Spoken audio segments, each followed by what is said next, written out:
time and place to discuss a topic on which ignorance too often abounds and the truth too rarely perceived, and that is the most important topic on earth: peace. What kind of a peace do I mean, and what kind of a peace do we seek? Not a Pax Americana enforced on the world by American weapons of war, not the peace of the grave or the security of the slave. I am talking about genuine peace, the kind of peace that makes life on earth worth living, the kind that enables men and nations to grow and to hope and build a better life for their children. Not merely peace for Americans, but peace for all men and women. Not merely peace in our time, but peace in all time. I speak of peace, therefore, as the necessary, rational end of rational men. I realize the pursuit of peace is not as dramatic as the pursuit of war, and frequently the words of the pursuers fall on deaf ears, but we have no more urgent task. First, examine our attitude towards peace itself. Too many of us think it is impossible. Too many think it is unreal. But that is a dangerous, defeatist belief. It leads to the conclusion that war is inevitable, that mankind is doomed, that we are gripped by forces we cannot control. We need not accept that view. Our problems are man-made, therefore they can be solved by man, and man can be as big as he wants. No problem of human destiny is beyond human beings. Man's reason and spirit have often solved the seemingly unsolvable, and we believe they can do it again. So let us persevere. Peace need not be impractical, and war need not be inevitable. By defining our goal more clearly, by making it seem more manageable and less remote, we can help all people to see it, to draw hope from it, and to move irresistibly towards it. No government or social system is so evil that its people must be considered as lacking in virtue. As Americans, we find communism profoundly repugnant as a negation of personal freedom and dignity. But we can still hail the Russian people for their many achievements in science and space, in economic and industrial growth, in culture, in acts of courage. Among the many traits the peoples of our two countries have in common, none is stronger than our mutual abhorrence of war. Almost unique among the major world powers, we have never been at war with each other, and no nation in the history of battle ever suffered more than the Soviet Union in the Second World War. At least 20 million lost their lives. So let us not be blind to our differences, but let us also direct attention to our common interests and the means by which those differences can be resolved. And if we cannot end now our differences, at least we can help make the world safe for diversity. For in the final analysis, our most basic common link is that we all inhabit this small planet. We all breathe the same air. We all cherish our children's futures. And we are all mortal.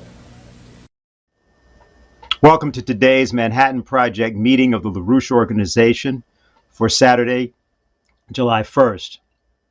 The choice, world war or world peace, is our topic. And these words of JFK that you've just heard from his American University speech of June 10th, 1963, should ring throughout the world and throughout the United States on the occasion of this impending weekend of the 4th of July celebration that goes on in the United States, its Declaration of Independence and its creation as a nation. JFK made the observation, as you heard, that no government or social system is so evil as to cause its members to be said to be lacking in virtue. That, of course, has been the characteristic not only of the relationship, if you want to call it that the United States has attempted to foist upon the world, not on its own, but together with the Anglosphere, as we always refer to it, the City of London and Wall Street. But this was not always the way it was. In fact, as is obvious from the speech you just saw, there was once a time when the American presidency stood for something very, very different. And because it stood for something different at that time, even with the mistakes and even with the downright criminal activities that might have been being committed and perpetrated in the name of those presidencies, there was a correction that was capable of being made to those policies. There was an internal corrective inside of the United States.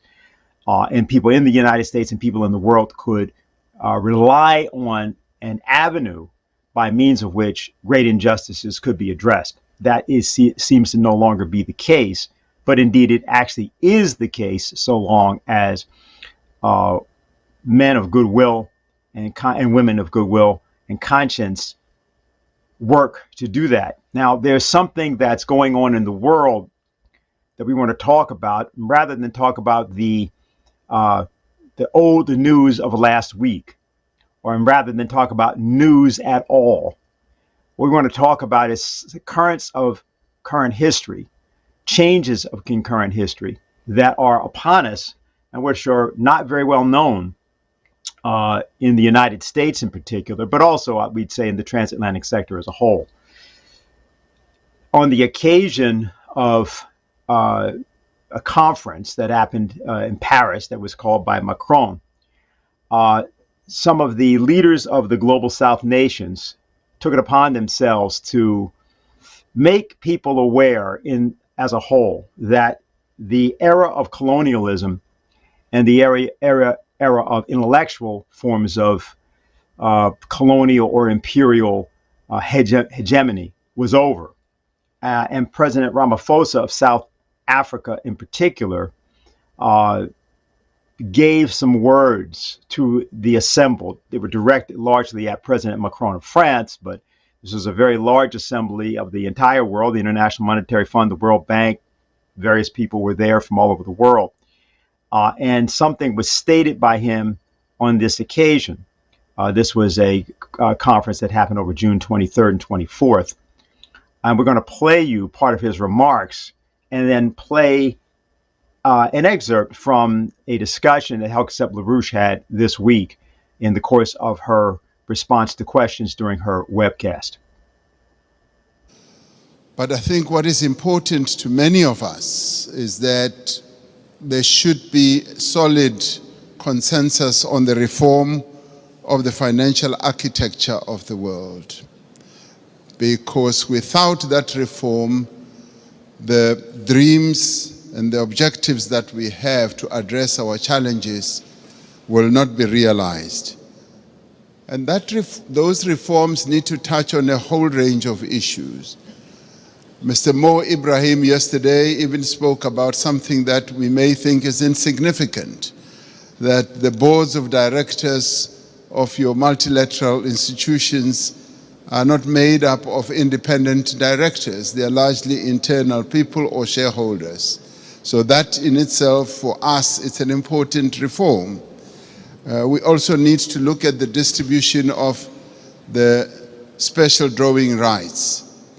I find it a bit difficult to be told that this is set in the rules and it will forever be like that, and that it's either you get 0 or you get 34 billion. In our view, this is not a zero-sum game. It's a game where we all need to be dealt with equity in an equitable manner. And there is a need for reform in that regard as well. And the other important thing for this to happen, it will help us not to participate as unequal cousins in these institutions. It will help us to participate fully, and so that we don't have a sense that we are beggars, that we are being dealt with out of generosity. I think it's important in the new era that the world is in now, that there should be a good measure of equality among sovereign nations. You know, recently, 7 African countries decided to go and put a call for peace to Ukraine and to Russia. And we raised a number of issues. Zambia was represented, Comoros was represented, Republic of Congo was represented, Senegal was represented, Uganda, as well as South Africa. So we were all represented, and Egypt as well. So we were all at one, that even as we were going to address an issue of the war which has had a negative impact on the African continent, which is the rise in prices for food, rise in prices for fertilizers, we were clear that we are not going there as beggars. We are not going to ask for a favor to both Ukraine and Russia. We were going there to say, open up the Black Sea Channel so that the grains and the fertilizers should go into the world market. So we were not on a begging mission, even as we are in great need as a continent and all that. That should go to demonstrate that Africa should never be seen as a continent that needs generosity. We want to be treated as equals. Even in the multilateral institutions, we want to be treated as equals. And if our equity is at a low ebb, there must be ways in which that can be addressed. To us, this is very important. Our sovereignty is one of the things that we hold on dearly to. And we demonstrated that very clearly to both President Zelensky and to President Putin when it came to this issue, even as there were suggestions that, yes, we can donate this, we can donate that. We said, we want you to release these grains and fertilizers to the world market so that the world can trade in these commodities and other issues we can handle in a different way. I wanted to make that point so that it should be understood where Africa has evolved up to. We want to be key players on the world stage. So at this conference, which thought what it was going to talk about was a $1 trillion per year climate change tax, basically, to be imposed on the world's nations, including the 54 nations of the continent of Africa, what instead happened was that President Ramaphosa and others made it clear that they came to talk about something a little bit different. They came to talk about a change that had happened in the world, a change that had very little to do with the war agenda that has been expressed around the Ukraine operation, but wanted to talk about the fact that the world had been changed by a new and the emergence of a new economic and development architecture. Now, Helga Sepp LaRouche had some comments to make about this new characteristic, if you will, that's occurred in the world. After so many decades of colonial suppression and coups and manipulations and wars which were based on lies, the Iraq War, everybody knew that there were no weapons of mass destruction. Madeleine Albright saying 500,000 children of Iraq following the sanctions, that was worth it. I mean, if you think about what has happened in the last decades and that people are not as, forgotten about events as some of them think we are in Western Europe, but in the developing countries, it is my experience, people have a long memory and there is an accumulative recognizing of, what the policies of the globalist countries were. And I think now we see that there is a general attitude, we don't take this anymore. For example, if you look at China, I mean, after Secretary of State Blinken had canceled his trip to China, claiming that the balloon incident, that this was a spy balloon by China, then, China denied that in any case. So after some months, Blinken goes to China and he says, okay, let's remedy the relations. And while he's still in China, President Biden says, China, Xi Jinping is a dictator, which naturally caused a big uproar in China. And then Blinken confirmed it. He says he agrees with everything Biden says. So, I think that there is really there is a discrepancy, a gap, because the countries of the global south have the idea enough is enough. And many countries or many politicians in the West still think they can do whatever they want and there will be never a response because they are the top ones and the best ones and the beautiful ones and the smart ones. But that is no longer the case.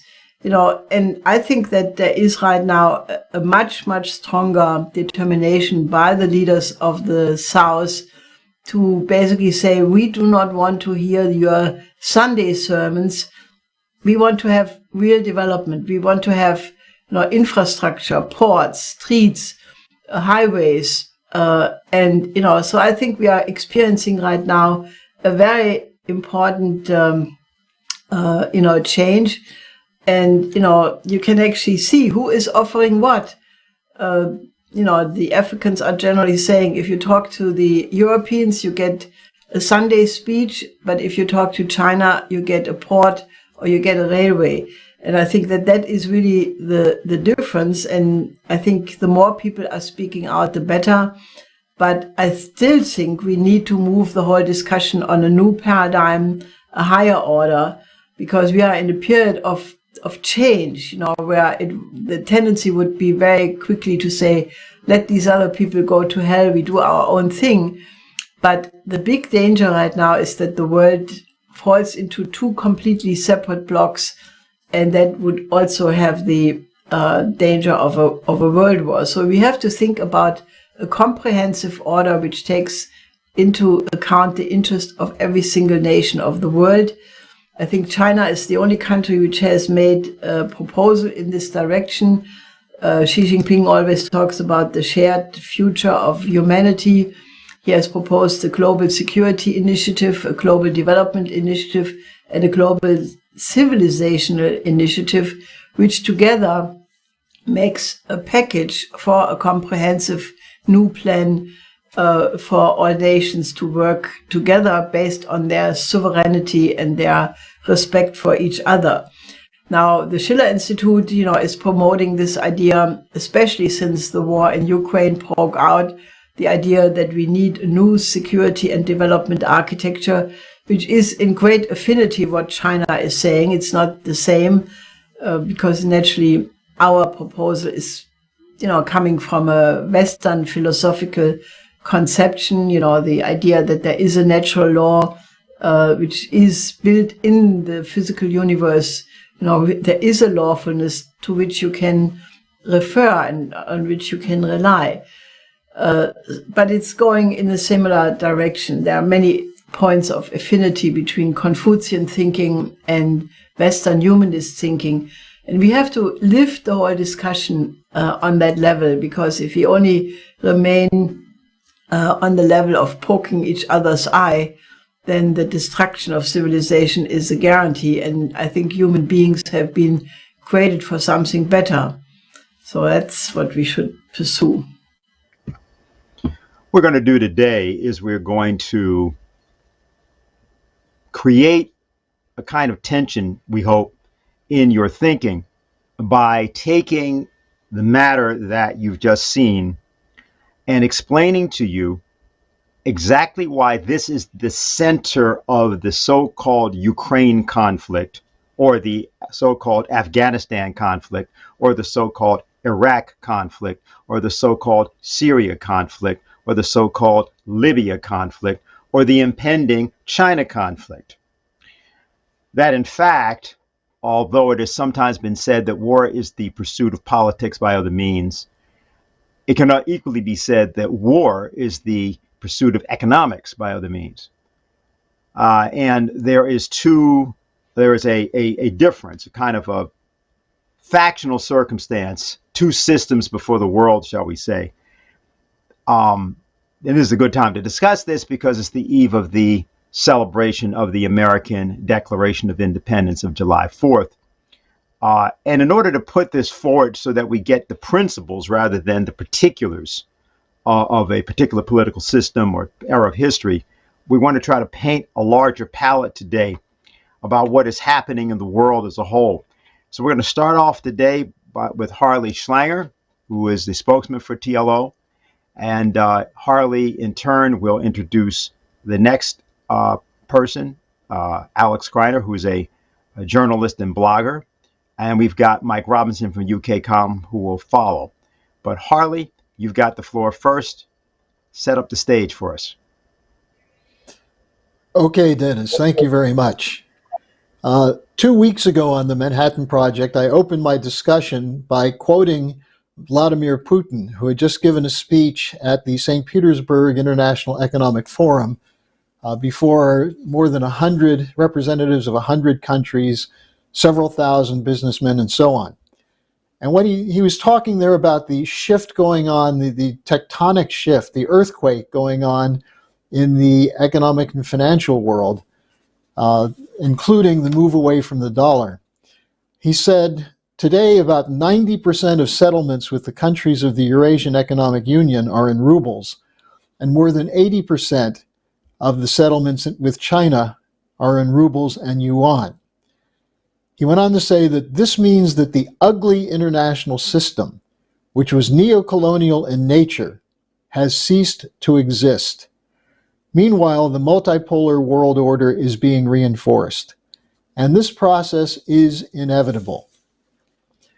Now, after saying that, I received several emails from people who said, well, why do you say this is a neo-colonial system? Do you agree with what Putin said?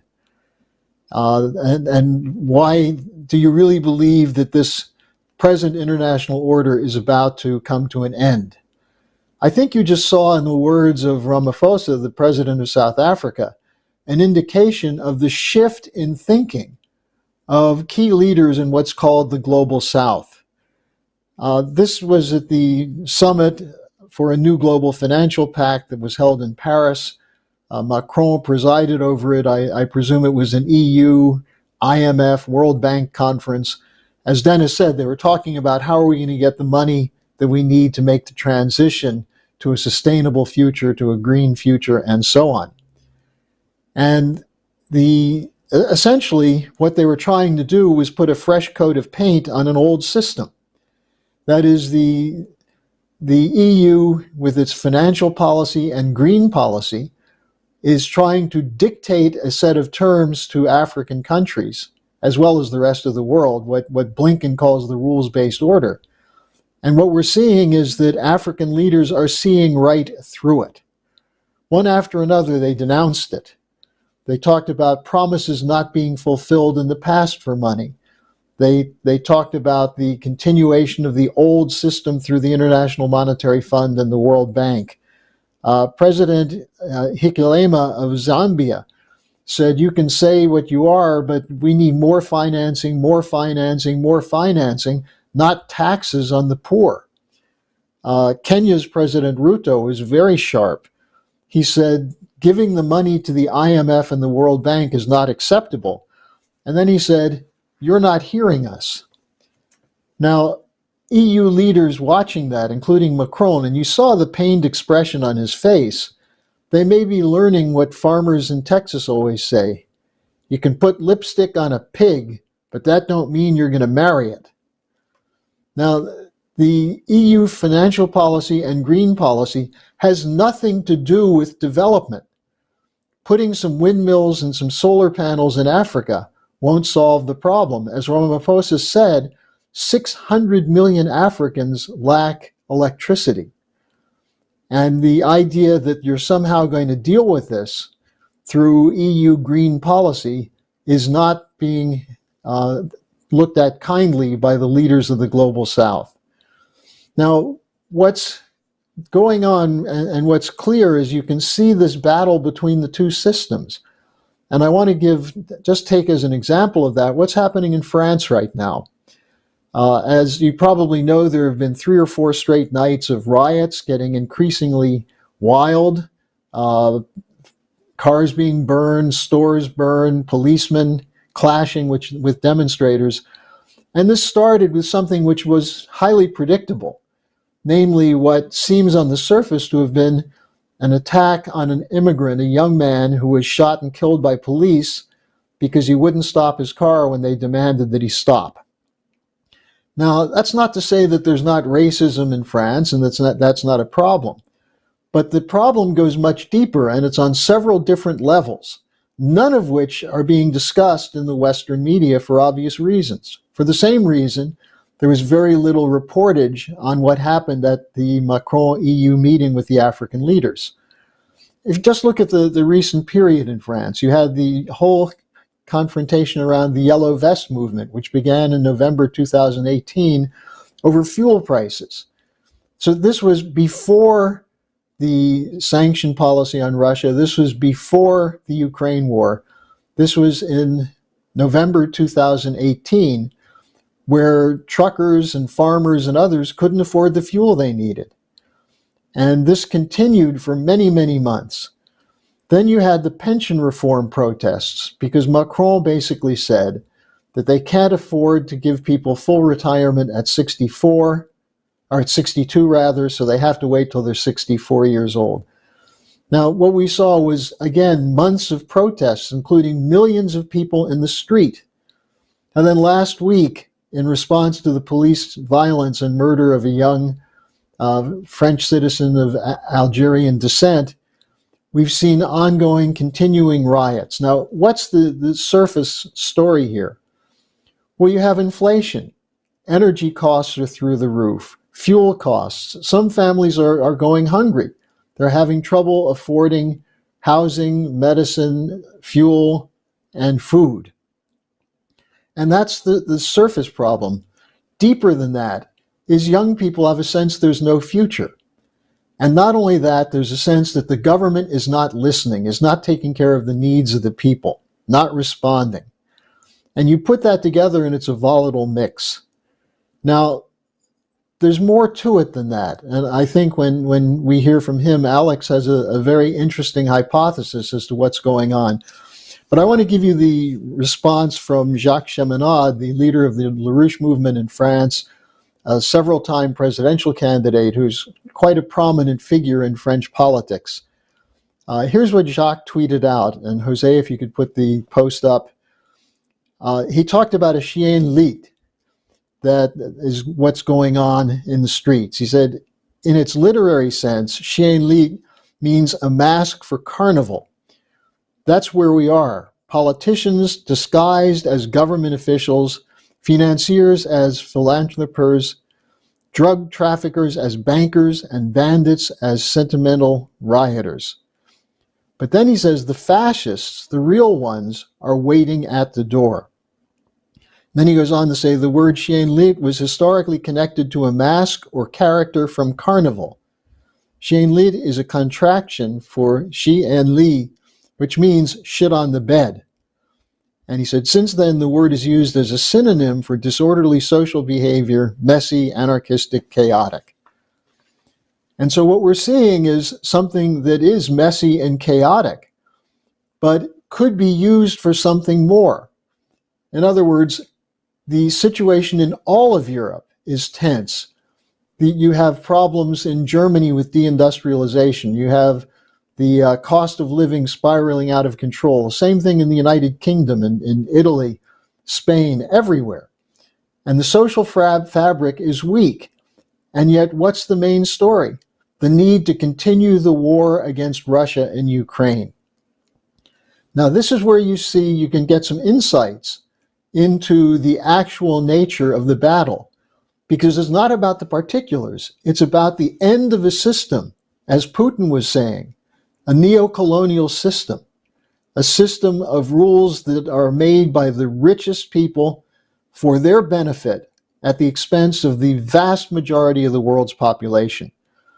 But there's now something new that's emerged. There's a new paradigm, a new potential for a development architecture to replace the IMF, World Bank, global central bankers system. This is something that Helge LaRouche identified several years ago. The emergence of a new paradigm, which is partly centered around the Belt and Road Initiative of China.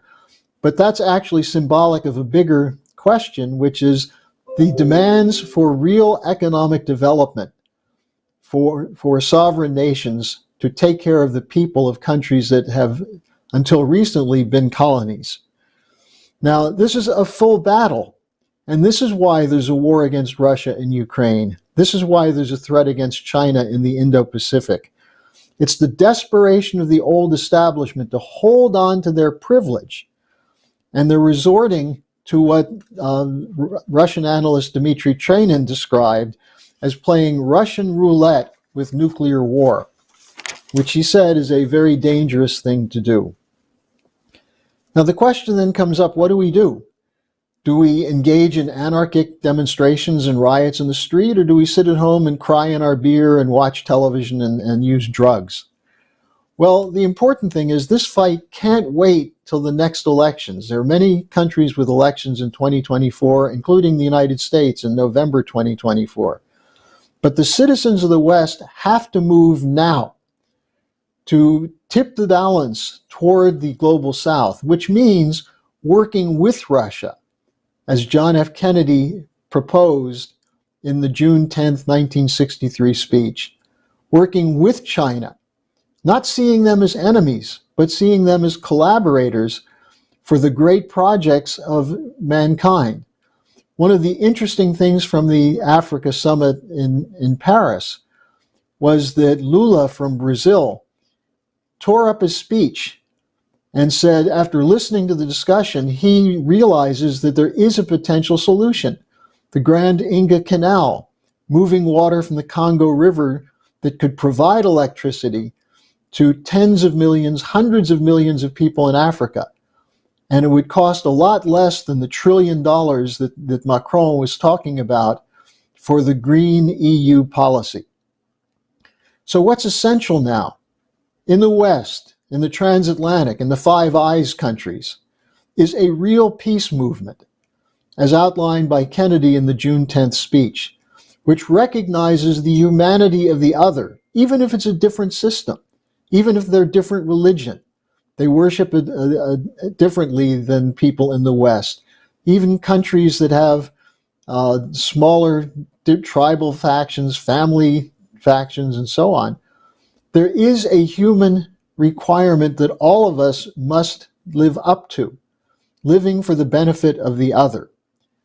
And this must replace, as Kennedy said, Pax Americana. The United States must not be the world's policeman. Right? We must not use NATO to enforce the rules of the so-called rules-based order. Now, that means for Americans, we have to reclaim our anti-imperial, anti-colonial tradition. Now, some people around the world say, well, that tradition's long gone. It doesn't exist anymore. Well, Lyndon LaRouche saw that tradition in John Kennedy, but he said it was a tradition that Kennedy got from Franklin Roosevelt and Roosevelt's idea of the post-war era, in which Roosevelt envisioned the United Nations playing the role as the center for dialogue and negotiations to deal with the decolonization of the world and the economic development of all nations for all citizens. And that's what Kennedy reflected in that June 10th speech. But it was there even before that Kennedy had this anti-imperial sense. In a 1954 speech in the Senate on Indochina, he essentially said, we cannot squander men and money and weapons in a war that can't be won. In a 1957 speech in the Senate on Algeria, he said that even though we honor the French as the nation that worked with us to help our revolution be successful, we cannot fail to be critical of them when they're engaged in these imperial policies. And this is what that American tradition is. Now, I want to leave you with a quote from one of the early presidents of the United States, John Quincy Adams, the sixth president. Some of you are familiar with part of the quote, but it actually reflects this true anti-colonial tradition of the American system. Jose, if you can put that up, please.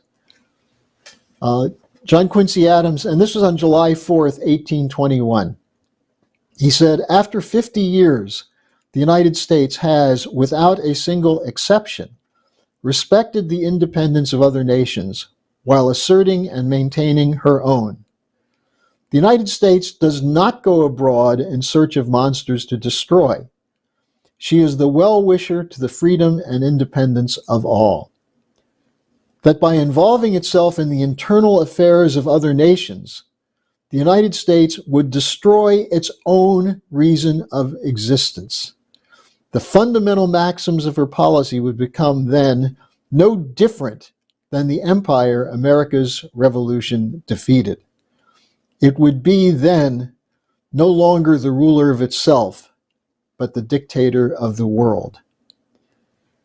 We have to urgently return to that tradition. That's not only the way to avoid the danger of nuclear war, but as Kennedy said, establish the conditions for peace for all men and women for all time. And that's what people should be thinking about in the United States as you commemorate the Declaration of Independence from July 4th, 1776. Now, I'm very happy to introduce as our next speaker my friend Alex Kreiner, who's a financial analyst, a blogger at Substack. He has a Twitter account at The Naked Hedgie, and he's also an author. He wrote an extraordinary book on the fraud behind the first big round of sanctions against Russia, called The Grand Deception, The Truth About Bill Browder, the Magnitsky Act, and Anti-Russian Sanctions. So Alex, the floor is yours.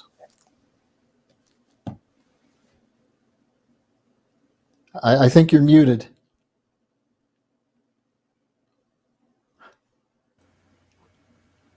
Okay. Thank you very much, Harley. And I want to thank everyone present for joining and for having me. I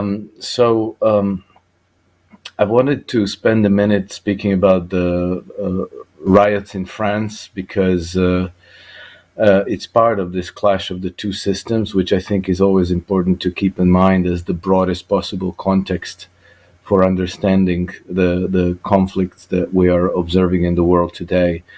And the characterization of this conflict came straight from the horse's mouth in May 2021 when George Soros addressed the World Economic Forum in Davos, and actually put it that way, that the conflict we were observing is the conflict between two systems of governance. And then essentially this is the same as what Henry Carey described in his famous 1918, I think, quote. And now this conflict has come to France, and it seems to me that things are not nearly as obvious as they appear. It would appear that we have a genuine rioting of the French people, which is not surprising to anybody because French people have very low tolerance for nonsense and are very quick to pour into the streets, except that the character of the current riots is much, much more drastic and radical than what we are used to, and these are the worst riots since 2005. And many cities in France look like war zones, and we've seen large-scale destruction, and we've seen use of weaponry and attacks on police, which is kind of reminiscent of engineered color revolutions.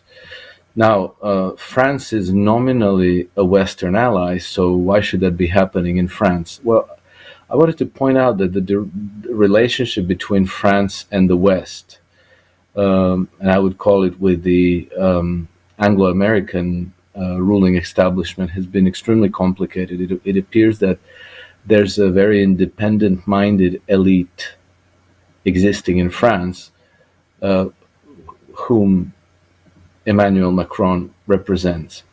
So The riots were triggered when a young 17-year-old man of Algerian descent was killed by French police point blank on 27 June this year, and the riots have pretty much been going on and escalating since then. So we are in the fourth day today.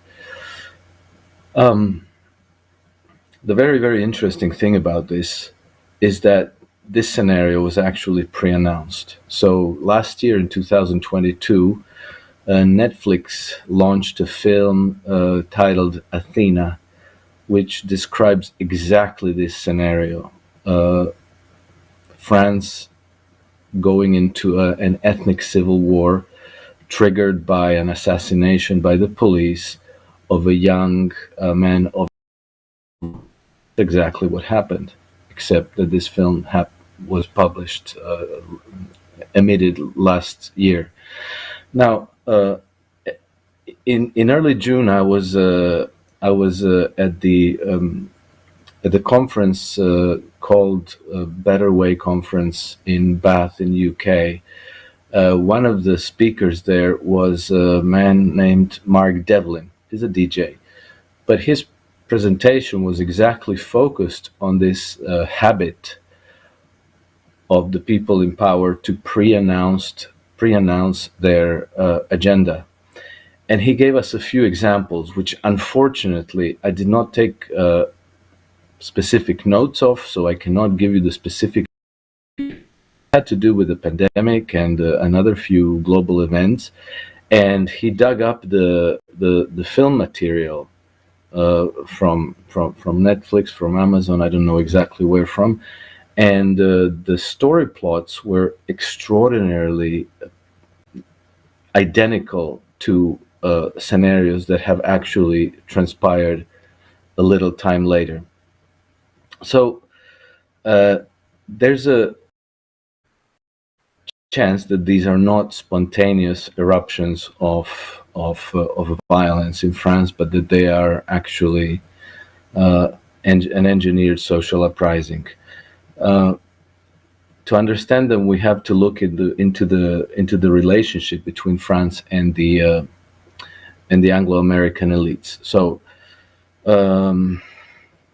I'll just give you a brief timeline of a few important junctures in that relationship. So we had, in 2009, we had the Bucharest summit, at which the NATO powers declared categorically that Ukraine and Georgia will be members of the NATO. Sorry, that was 2008. France, which was not member of the NATO's command, but was an associate member of the NATO, was opposed to it. They were categorically opposed, and they said they were not in favor of Ukraine and Georgia joining, even though all the rest of the NATO unanimously was in favor. And that's why when they published in April 2008 their Bucharest Memorandum, which is plaguing global relations to this day. Then fast forwarding to September 2021, France had a deal with Australia to build 12 conventional submarines for Australian Navy. This was a third contract, and in France it was celebrated as the contract of the century. It was absolutely huge. And then in September 2021, the United States, Australia, and Britain simply announced the AUKUS alliance, which was aimed at the Indo-Pacific region. And they simply sidelined France. They tore up this contract, and it was, Australia was going to replace these submarines by American and British vessels, and the contract with France, which was concluded in 2016, was simply torn up and thrown into the dustbin. This was a major train wreck, and the Prime Minister of France called this a stab in the back, and Emmanuel Macron recalled the French ambassador to Washington, and it set off a very bad relationship between NATO for the coming years. So then a little bit earlier than that, in 2019, Emmanuel Macron gave an interview to The Economist in which he called NATO brain dead. And then we had in 2022, in November, Giorgia Meloni go on Italian TV and expose France's still colonial exploitation of African countries, and showing the African franc that the French were still imposing on a number of African countries. Then in December 2022, Emmanuel Macron gave a statement that the West needed to acknowledge Russian security concerns, and that it was essential, that this was essential in order to overcome the war in Ukraine. In 2023, this year, a few important things happened. So in March, there was the first trade deal between China and France, which was denominated in yuan. So this was an LNG deal for 65,000 metric tons of liquid natural gas that was going to be settled in yuan. This was a major development and a major affront by France to the Anglo-American establishment. Then the following month, in April, Emmanuel Macron visited China. It was a very high-profile visit. He got red carpet reception.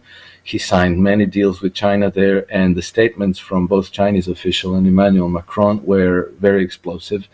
Emmanuel Macron, on the flight back from China, was explicit that Europe should not be followers of the United States, that we should not risk being the American vassals, which was not at all well received by the British and American officials, and it was lambasted in the media.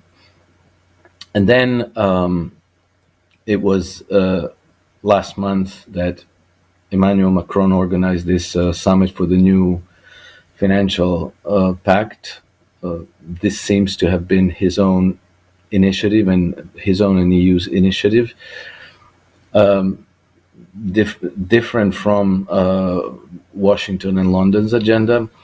And then earlier in the month, he also signaled to in a telephone conversation with South African President Cyril Ramaphosa that France would like to participate in the next BRICS summit in South Africa.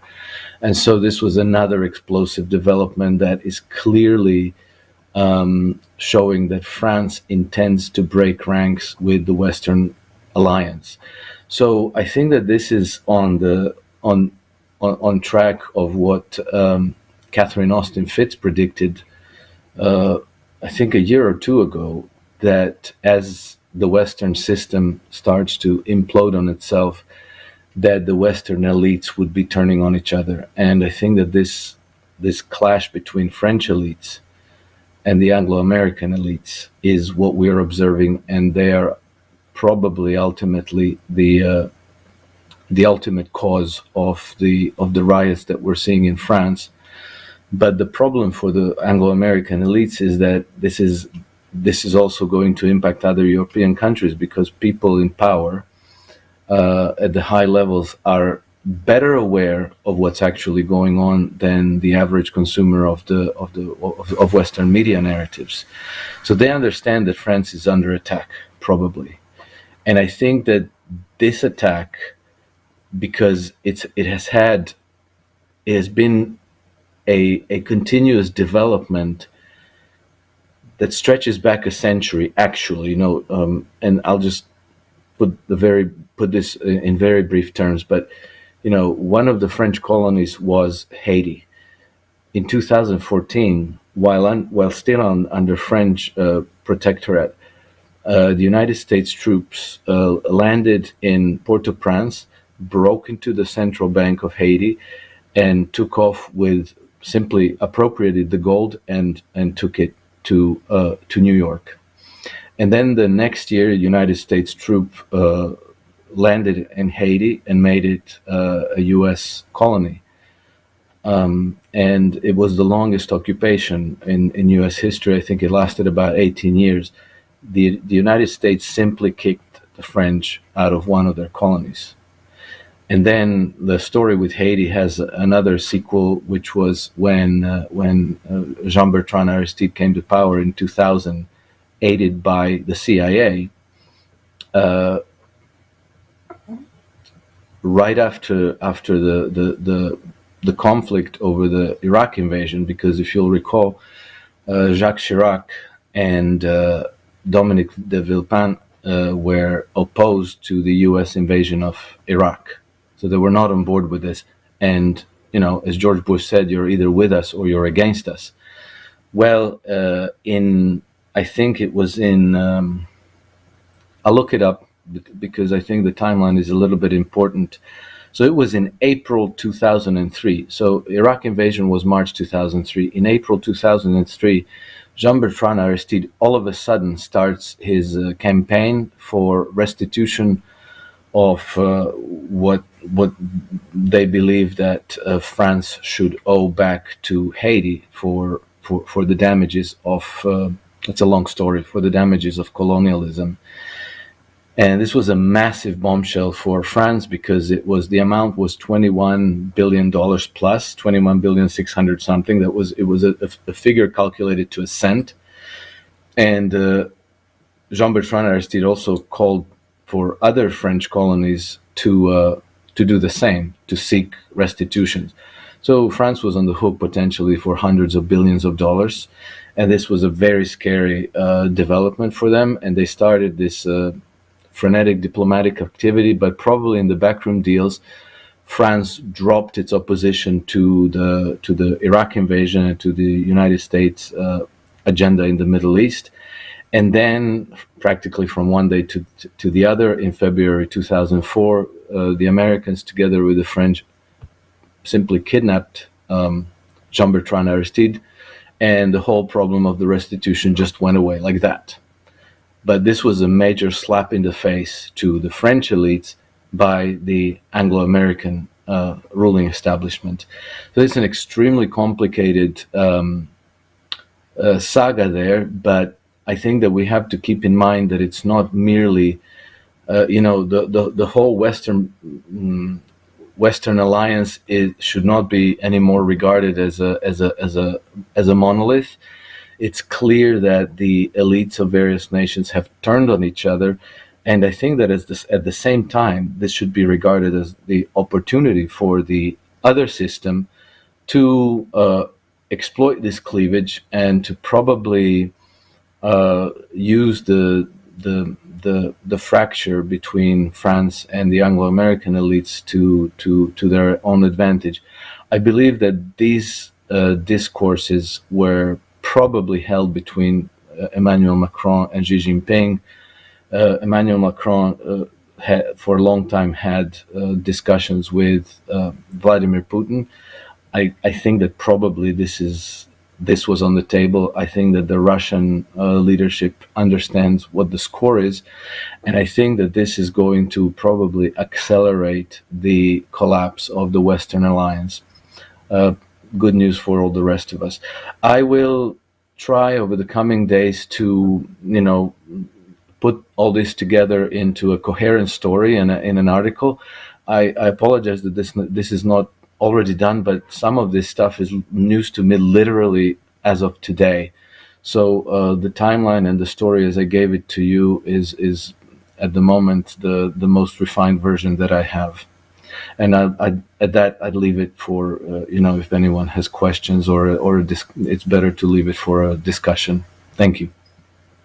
Well, thank you very much, Alex, and we definitely will have discussion. There already have been several questions that have come in of various types, and we're going to be introducing some things into our discussion as well. for people who have tuned in. And if you have tuned in just as we've been going, this is Alex Schreiner, who's a journalist and blogger, and will be and is an author. Harley Schlanger introduced him a little bit earlier. We've heard from Harley Schlanger, spokesman of the LaRouche organization. And now we're going to hear from Mike Robinson of UK Column.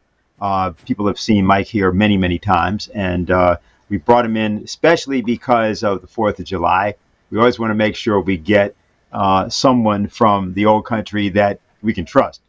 And so here's Mike to tell us what he's got. And he's got, besides what Mike has, let me also say to people who just tuned in that we are, and we did at the top of the program, play the JFK American University speech, because the topic of today's program is world peace or world war. And in talking with Mike just before the program went up, we were speaking about the latest, if you will, new sort of round of maneuvers, we'll call them that, cyber maneuvers, propagandistic maneuvers, and so on, coming from perfidious Albion. So Mike's always the place to go if you want to figure this out, and here he is. Mike? But earlier on, Dennis, I think you said, was war an alternative to the pursuit of politics, or was it an alternative to the pursuit of economics? Well, perhaps we might answer a little that question by the end of this. I wanted to start off with Hamish de Bretton Gordon, because he, of course, has been in the press in the last couple of days. This was the 27th of June. And the headline in the Telegraph, an article written by him, Ukraine can now end Putin's crumbling regime. NATO should give Kiev the implicit permission to attack Russia itself and bring down Putin, effectively, is what he's saying there. And what I really want to highlight is the role of some of the key players in pushing the pro-war propaganda that the British public has been absolutely on the receiving end of, certainly since the beginning of the Ukraine war, but actually we can go back for decades on this, because Britain has been at the center of every war that we've seen in the last lot of decades. But just want to give a little bit of the background of Hamish de Bretton Gordon himself, because he has been involved in propagandizing pretty much every event related to Russia in the last period of time. So why Novichok? Also in the Telegraph, why Novichok could be Russia's most terrifying weapon in a war with the West. And this is one of the comments that he made. The devastating Salisbury nerve agent could be put in missiles or even hand grenades. This was the type of rhetoric that we were getting from him and have been for a long time. But it wasn't just anti-Russia propaganda, because once Russia got involved in the Syrian war, then he was also deeply involved with that. Vanessa Bailey is the person to go to for more details on this, but he was personal friends with James Le Mesurier, who set up the White Helmets in Syria, part of the propaganda construct there, and was very much pushing the idea that the Syrian regime or the Syrian government rather, was blowing up chemical weapons on their own people and so on. But this was a comment from David Miller, who's professor of political psychology at the University of Britain and a colleague of Piers Robinson, who I've worked with in the past. He said that Hamish de Bretton Gordon is an operative for MI6. He's not a staff member of MI6, but he works very closely with MI6 in Syria, trying to create evidence of chemical and biological weapons attacks. Now, this idea of him being linked to MI6, you'll understand where I'm coming from in a second. But he was recently on a program on GB News, which is a sort of pseudo-alternative. It's broadcast media, so it's broadcast on the usual television channels, television platforms rather, although it sort of tries to be a bit more edgy, attempts to be a bit alternative. He was speaking to Nigel Farage in the not too distant past, I think about middle of May or so. And of course, here we get a hint that it's not just Russia he's after. But Hamish, I just wonder about this war. A very interesting comment overnight I've seen from Vivek Ramaswamy, who's running to be the Republican nominee. Now, he's not going to win, but he's a very intelligent young man. And he's made a point overnight. It's been on my mind. He's basically saying that Putin has now become China's proxy. We've driven Putin, or he's driven himself, into the arms of China, and that effectively what China want is for Putin to continue this war as long as possible, to exhaust those that are backing Ukraine in terms of munitions, and goodness me, we're down to just a few thousand artillery shells in this country as we speak, and that this is all somehow a cover for China to invade Taiwan. What do you make of that theory? And do you feel, as I do, that increasingly Putin frankly can't move or do anything without the Chinese saying yes? Well, Nigel, I agree. It's a really complex situation. The Chinese are definitely playing a role here. But the fact that they're not arming the Russians, I think that is probably a significant thing. I agree that, the Chinese, it sort of gives them a red light to invade Taiwan if they see fit. But also, you'll know far better than me, I expect, that China is so reliant on the US economy, on the European economy and the British economy to keep its strange brand of communism going, that it has, it doesn't want to see the death of those. I also agree with you that Putin is trying to draw this war out as long as possible, throwing the young men of Russia into the meat grinder so that the US in particular start to lose faith in the Ukrainians, stop giving them the weaponry they need. And of course, again, with the US and the UK having elections coming up in 12 months, politicians here and over the water are looking that way. That's why it's so important that we enable Ukraine to get this over with as quickly as possible. And so we've got to get it over as quickly as possible in Ukraine so we can go and bomb China instead.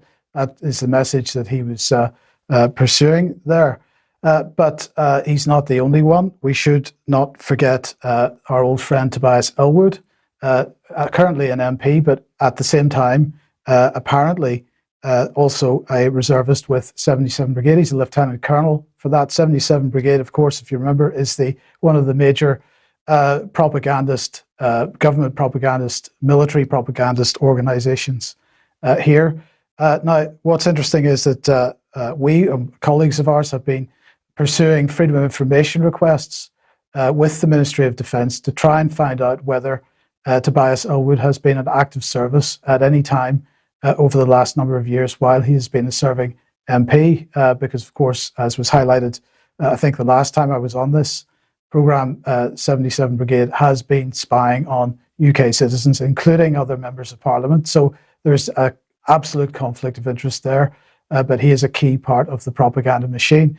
But the MI6 connection comes back, of course, with this man, Richard Dearlove. Now, we like to call him Old Yellowcake because, of course, this is the man who effectively created the so-called intelligence which brought the United States into the Iraq War. He's also the man behind the Russiagate issue in the United States.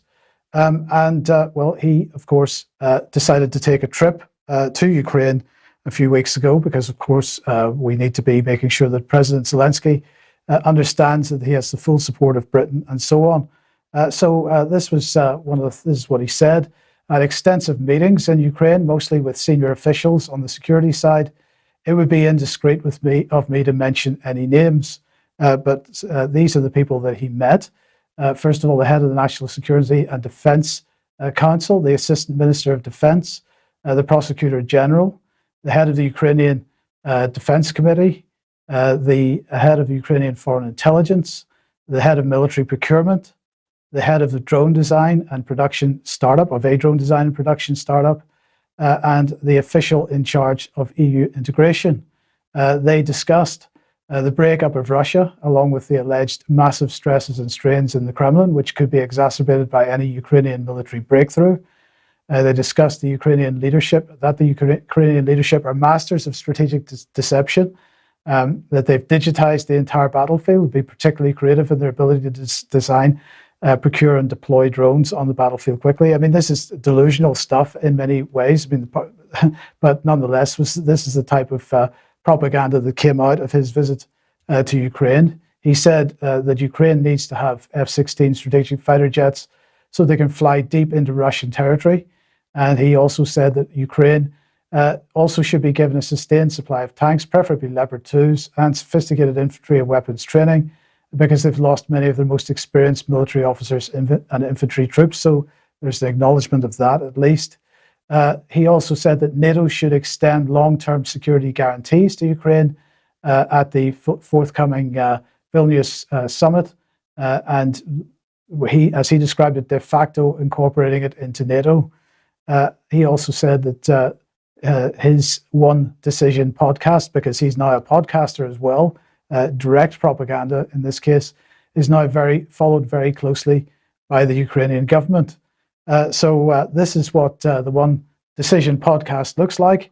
This is his propaganda outlet, and he's extremely active at that. Now, of course, the individuals that we've been talking about aren't the only form of propaganda that the British public are, pro-war propaganda that the British public are on the receiving end of. The Foreign and Commonwealth and Development Office is very keen to push certain types of propaganda, and this story is one that they are very keen that we believe, and because we have to hate Russia. So let's have a look at this. Over 19,000 Ukrainian children have been taken from their families and homes by Russian forces. Many have been transported to a network of re-education camps. One camp identified is 3,900 miles from Ukraine in Russia's far east. Once there, they are subjected to a targeted pro-Russian re-education program aimed at destroying their Ukrainian identity. These children must be returned. So this is exactly the same narrative, of course, that we get with respect to the Chinese and the Uyghur situation in Xinjiang, the idea of re-education camps. But in this case, it's been taken a step further because it's children that the Russians are stealing from Ukraine. Now, of course, people with a more balanced view of things may consider that the Russians are removing families and children away from the front and away from the war zone. In fact, Vanessa Bailey has seen some of the, herself in Donbass, has seen some of these so-called re-education camps, and they're not re-education camps at all. Now, the Russians, of course, absolutely denying that they are in any way stealing children. But on the other hand, if we look at the way that the propaganda is built, Western media, Western politicians, Western governments often accusing Russia of what the West or the people that the West support are doing themselves. And so this is really quite disturbing commentary. This is from 14 years ago, actually, from the European Centre for Law and Justice, as part of the European human rights organizations. And they're talking about something that's been going on in Ukraine for a very long time. The case of the missing children, lost babies and corpses without organs fuel allegations of trafficking in body parts in Ukraine. This has been going on in Ukraine for a long time, but apparently we don't. It's the Russians that are responsible for removing children from the country, if you choose to believe that. Now, I wanted to highlight then the propaganda that's going on around the Zaporozhye nuclear power plant. Well, this article popped up on Yahoo News last week, that various areas around Zaporozhye are holding evacuation drills. So they're holding drills to evacuate lots and lots of people from the area because of the threat of the Russians carrying out some kind of so-called terrorist attack on the power plant itself and creating some kind of nuclear incident. This is the story which is absolutely being pushed extremely hard in the British press at the moment. But it's not just the evacuation of people. They're also running drills in decontamination, and they're pushing this type of material out on Twitter at the moment. But the question is, where did this narrative that the Russians were going to attack themselves effectively and blow up some material at Zaporozhye nuclear power plant, where did that come from? Well, RUSI, which is the Royal United Services Institute, British organisation, Royal United Services Institute for Defence and Security Studies, published this in April this year, Dangerous Targets, Civilian Nuclear Infrastructure and the War in Ukraine. and they said that Russia may manufacture a radiological incident at Zaporozhye nuclear power plant or another facility to spoil a Ukrainian offensive. And they went on to say the West should make clear that Russia that any such incident would be followed by a massive response to mitigate damage.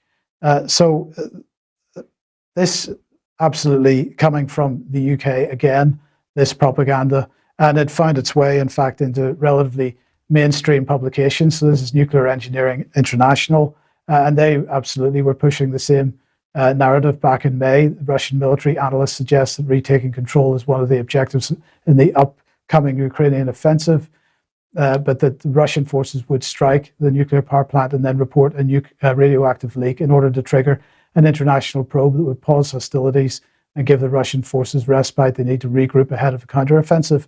So this is the type of narrative that we see constantly. I just want to bring this Yahoo article back on screen for a second, because Yahoo doesn't write their own journalism. They republish stuff that they've taken from other sites, other mainstream sites. I just wanted to highlight who the originator of this story was, because nobody else in the Western media picked this up, as far as I'm aware. This came from an organization called the New Voice of Ukraine. And this is quite interesting because MPs in this country, members of parliament, are constantly bombarding their constituents with pro-war, pro-Ukraine narratives. I just want to give one example here. This is Rebecca Harris, a member of parliament for Castle Point, who's talking about how Britons can help the people of Ukraine. And the first thing she says, the first point she makes is we've got to stay safe online. And one simple step is to remain informed about the conflict and be cautious about the information that's spread on social media.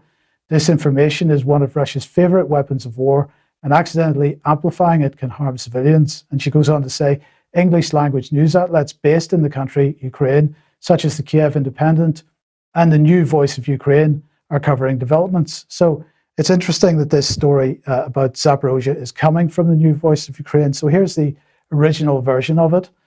This was what they published on the 27th of June.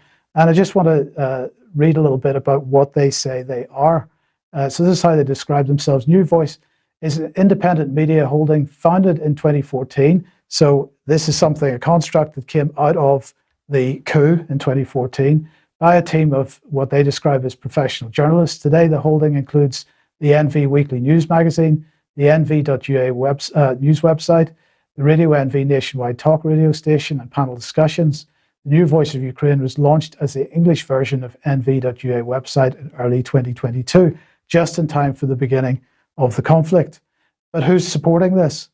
Well, it's the usual suspects. It's The Economist, the New York Times, the BBC, and Deutsche Welle.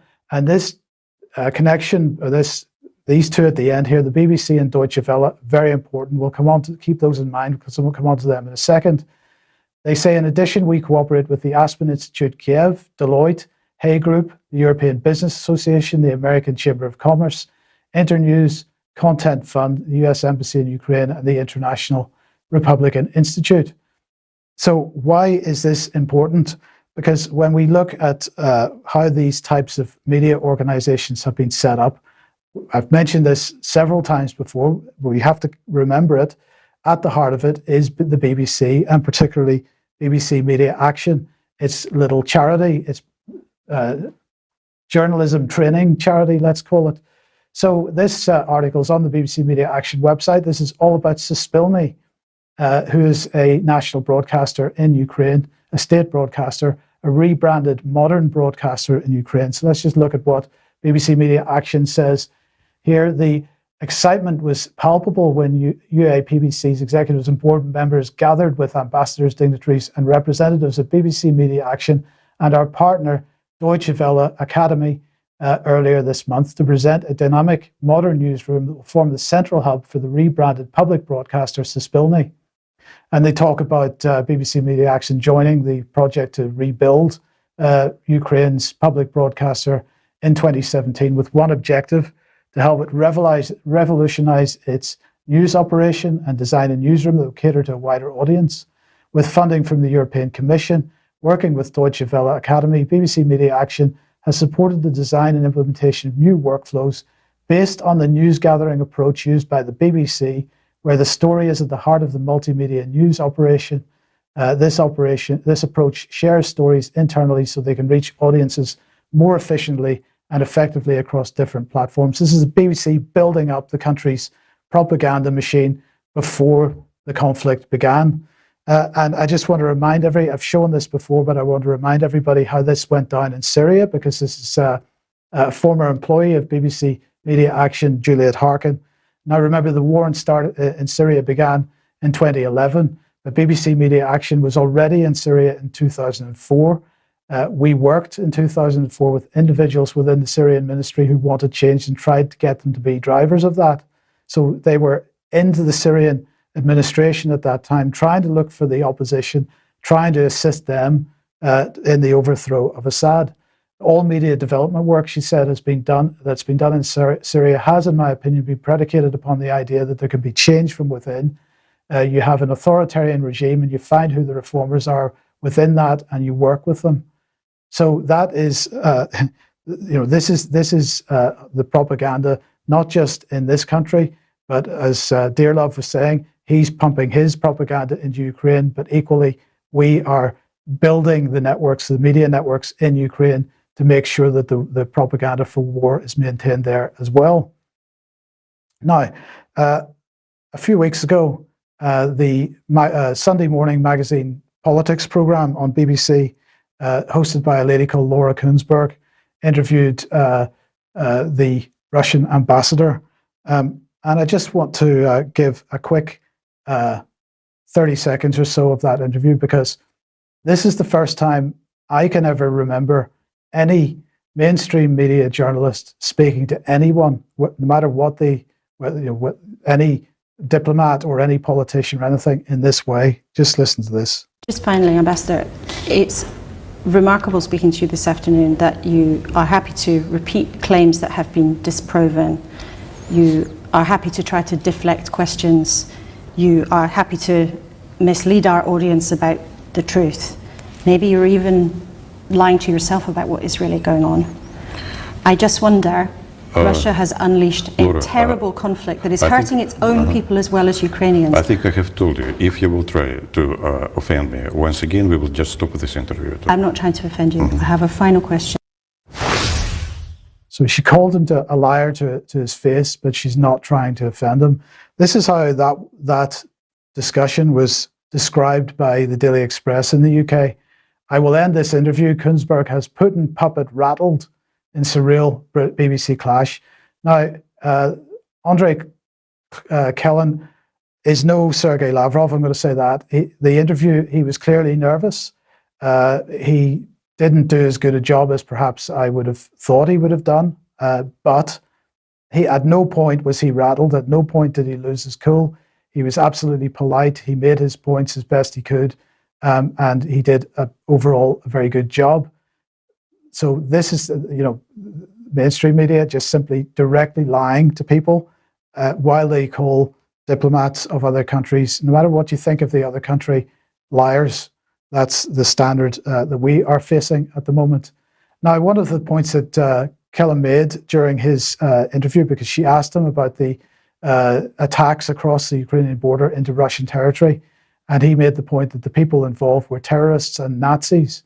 And of course, she effectively called him a liar for saying that. But in fact, she wasn't even aware of what the British press had reported itself, because occasionally there seems to be an article which gives a bit of a hint of what's really going on. And this was the Financial Times. Militias used US armored vehicles in attack over Russian border. And this highlighted this particular individual, Skachkov, on the right. This is the man on the right with the flag there. But this man is absolutely a Nazi. If we look at him, here he is. This is Alexander Skachkov at the checkpoint in Belgorod, for example. Says Arik Toller, a pretty distinct tattoo on his right arm. You can just about see that if you look at the green arrow at the bottom. It is a Nazi soldier in Nazi uniform tattooed on his forearm.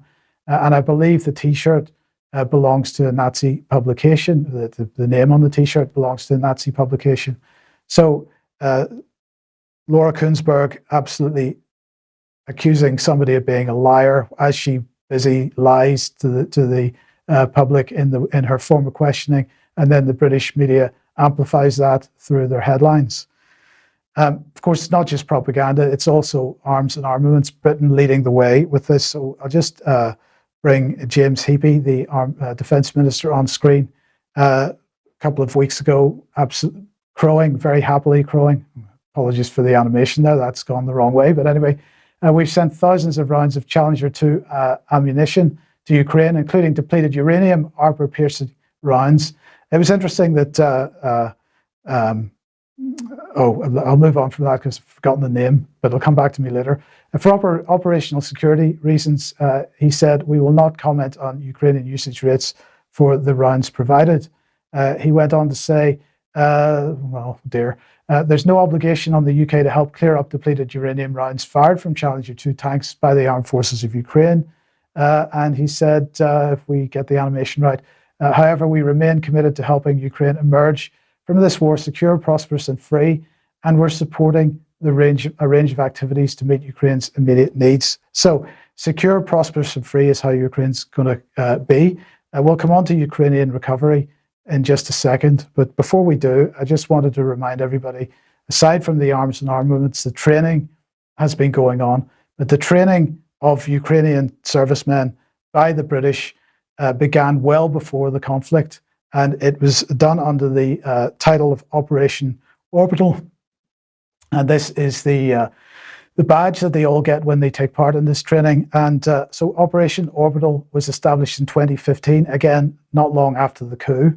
So we were already in immediately after the 2014 coup to start training the Ukrainian military. Training for what? I think we probably understand that. By 2018, that had been extended to include maritime military. And then in 2019, it was extended again until March 2023. And of course, because the conflict has happened, that's effectively extended indefinitely at this stage. Not only that, the military-industrial complex, very keen to get into Ukraine. So here is Zelensky holding a video conference with BAE Systems, of course, the main British defence contractor. So Zelensky very happy that he was meeting with representatives of BAE Systems.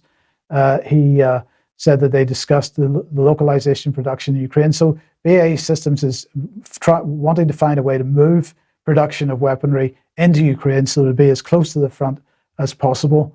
We're ready to become a major regional hub for various types of products at BAE Systems, a truly large-scale manufacturer of weapons, which we need now. So we're working on creating a suitable base of production and so on. Now, that's the war side of it. But at the just last week, Britain hosted a conference called the Ukraine Reconstruction Conference. Let's bring Zelensky on screen. Here he is. Ukraine Recovery Conference, I do apologize. In the bottom right there, we see Rishi Sunak. And he gave a speech at that. It was a pathetic speech, as every speech that Rishi Sunak gives is. But perhaps this short clip goes some way to answering whether war is really an alternative to politics or to economics. Have a listen to this. And I am delighted to announce today that over 400 businesses from 38 countries with a combined market cap of $4.9 trillion have now signed up. Now, the City of London has a huge amount to offer in their deep and liquid capital markets and world-class finance expertise. So there is no better place to announce today the new London Conference Framework for War Risk Insurance. This is a huge step forward towards helping insurers to underwrite investments into Ukraine, removing one of the biggest barriers and giving investors the confidence they need to act.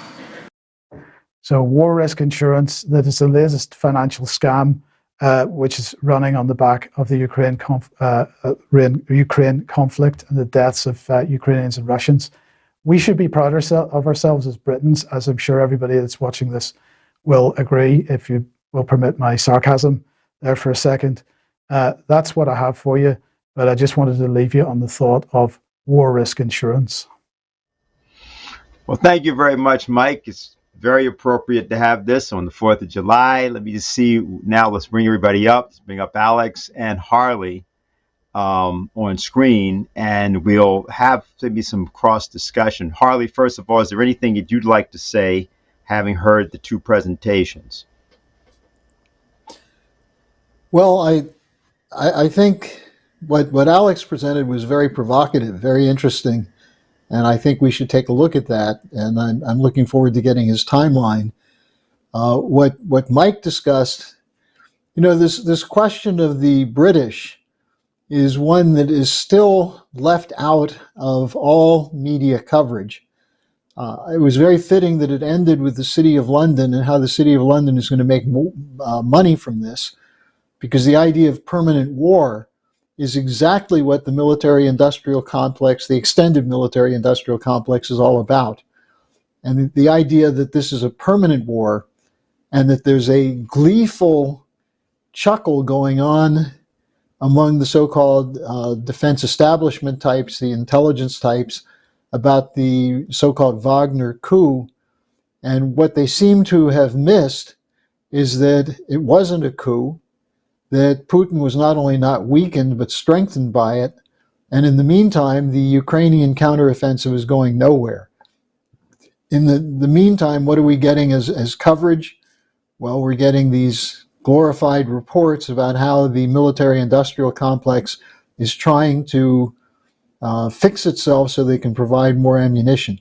And just one other additional point, I think Alex wrote a very insightful article about this Macron Economic Summit, and maybe at the end we can put up his email or his Twitter address again if people want to get it from Substack. But it goes through the rejection by the African leaders of the framework that the EU is trying to impose on them. And it gives you a real sense of this battle that's underway for a new financial architecture, or I should say a new development architecture, to replace the existing global collapsing system. And it makes it clear why the war is being carried out to stop this emergence of the new paradigm that we at the Schiller Institute have been fighting for a very long period of time. I think you're referring to the article, Africa to the West, You Are Not Hearing Us. We'll put that up so people note it. But just to give the three of you something to chew on in terms of the point that Harley was just making, I'm going to bring up for your pleasure and entertainment a discussion that happened involving two characters from National Review who were talking about Ukraine and talking about the post-coup / mutiny / whatever they called it environment. What's notable in this, we're going to be hearing from the editor-in-chief of National Review, Rich Lowry, who defers to a character named Charlie Cook, senior writer, who is British. And despite the fact that Cook acknowledges as he begins to speak that he has no idea about the topic, he proceeds to speak about it anyway. So let's hear this. The thing is, in the modern West, that we haven't experienced this in like 200 or 300 years, like armed rebellions or armed attempted military coups of this sort, because we figured out a way to have accountable government, to have transparency, to have civilian control of the military, and these things just don't exist in Russia, never have, and perhaps never will. Yes, this is not my area as a rule, but the dynamic that you just described very much is. And when thinking about Russia, I'm always reminded of Calvin Coolidge's July 4th address, in which he essentially says, look, there are two systems. There is a system of the American founding with its roots in Britain, and there is everything else. And that every different forms. It can involve a czar or an absolute monarchy. It can involve a dictator. It can involve a communist Politburo. But irrespective of the detail, it is opposed to what we have in the West. And I think it was you, Rich, who pointed this out at National Review in the last couple of days. Russia's never got to the Calvin Coolidge standard. It's had all sorts of different systems and setups. And I know that there are people out there who think that their particular brand of authoritarianism is different. But it's not.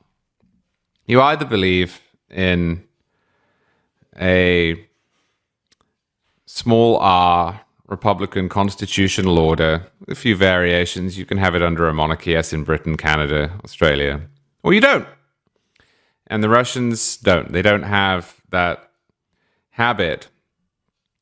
The other thought, I suppose, that I would share is that though I knew very little about the details or who to trust or how to interpret it, I did on Saturday fall back on my reflexive fear of and distaste towards coups and civil wars.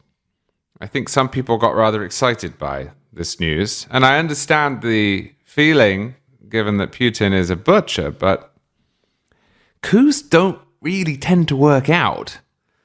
Revolutions are usually bad news. Civil wars are horrible. We have a strange perspective in the United States, and to a lesser extent in Britain, when it comes to revolutions and civil wars and even coups, because there and here they have worked out relatively well. The upshot of the English Civil War in the long run was a weakening of absolute monarchy. We had the Glorious Revolution, which was a peaceful-ish coup that laid the foundation for the system that inspired the American founding fathers. The American Revolution was worthwhile. It was fought for great and salutary ends. And the American Civil War, although extraordinarily bloody and harrowing, ended slavery. But that's not the normal pattern. Glorious Revolution, I've never thought of it this way, but now that you mention it, it must be the best coup of all time. Yeah, it was the greatest coup of all time. That could be a title of a book, Charlie, you can write about. Absolutely. Write about it, yeah. And I'm sure the people who haven't read the book but have just read the title wouldn't throw that one at me for the rest of my life. The likeliest outcome, had the group got to Moscow on Saturday and deposed Putin, would have been widespread bloodshed and the replacement of one tyrant with another.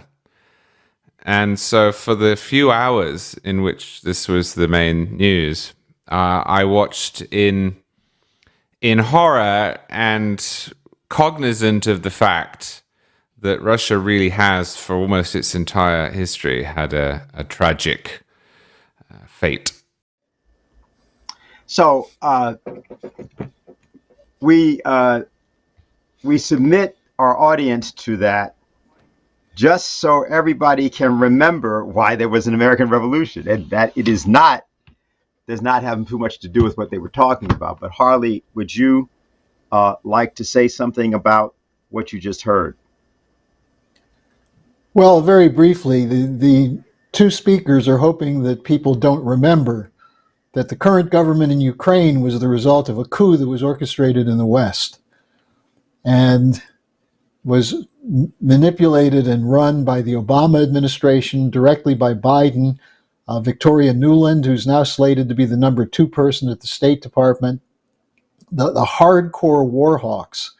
So clearly in their semi-jocular discussion, they wanted to make sure that no one remembered that, by the way, not only was that a coup, but in a sense, the destruction of Iraq was a kind of a coup to get rid of Saddam Hussein, the Libyan operation, and so on.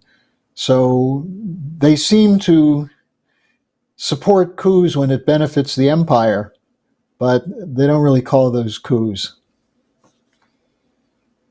question because, see, this goes in the exact category of not just propaganda, but these are two fools who, and one fool who states that he has no idea what he's saying twice, but pontificates anyway. And then that becomes some, quote, standard or sort of, it's allowed to circulate. And you made the point before, Mike, concerning, for example, in the Syria case, of the actual intervention for the purpose of utilizing media to overthrow governments. And that kind of process is rife. You showed also the new voice of Ukraine. You showed some other examples of that. Question for you.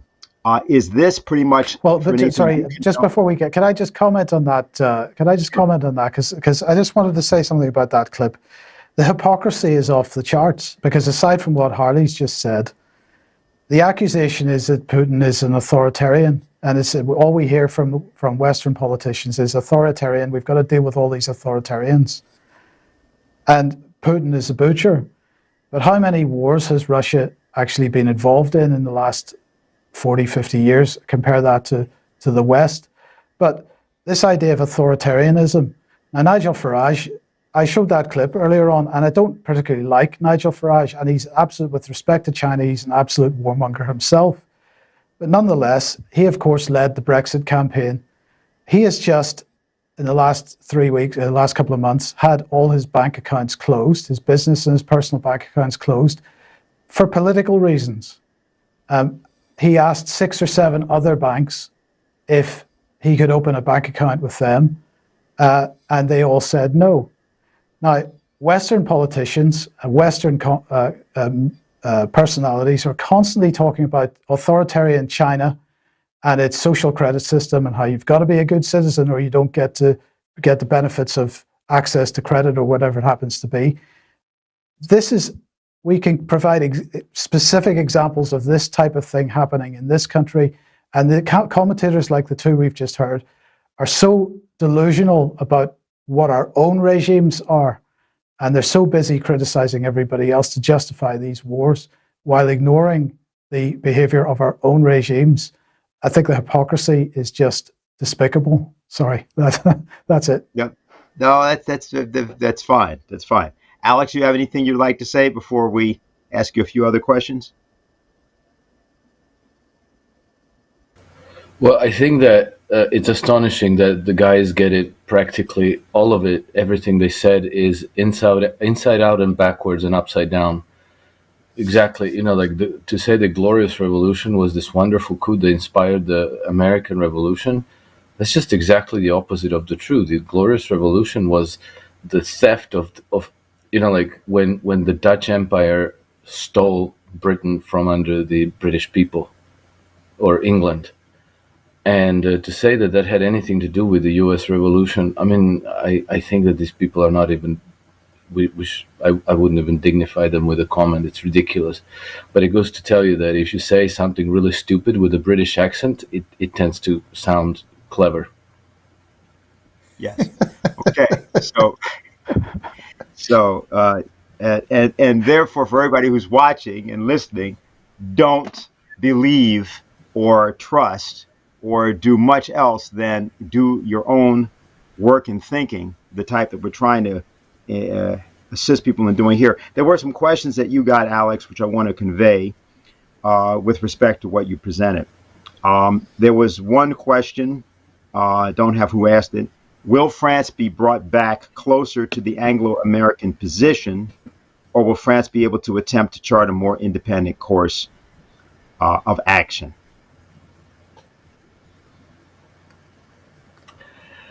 I think it is extremely difficult to tell. I honestly have only started to dig into this morass of a rabbit hole.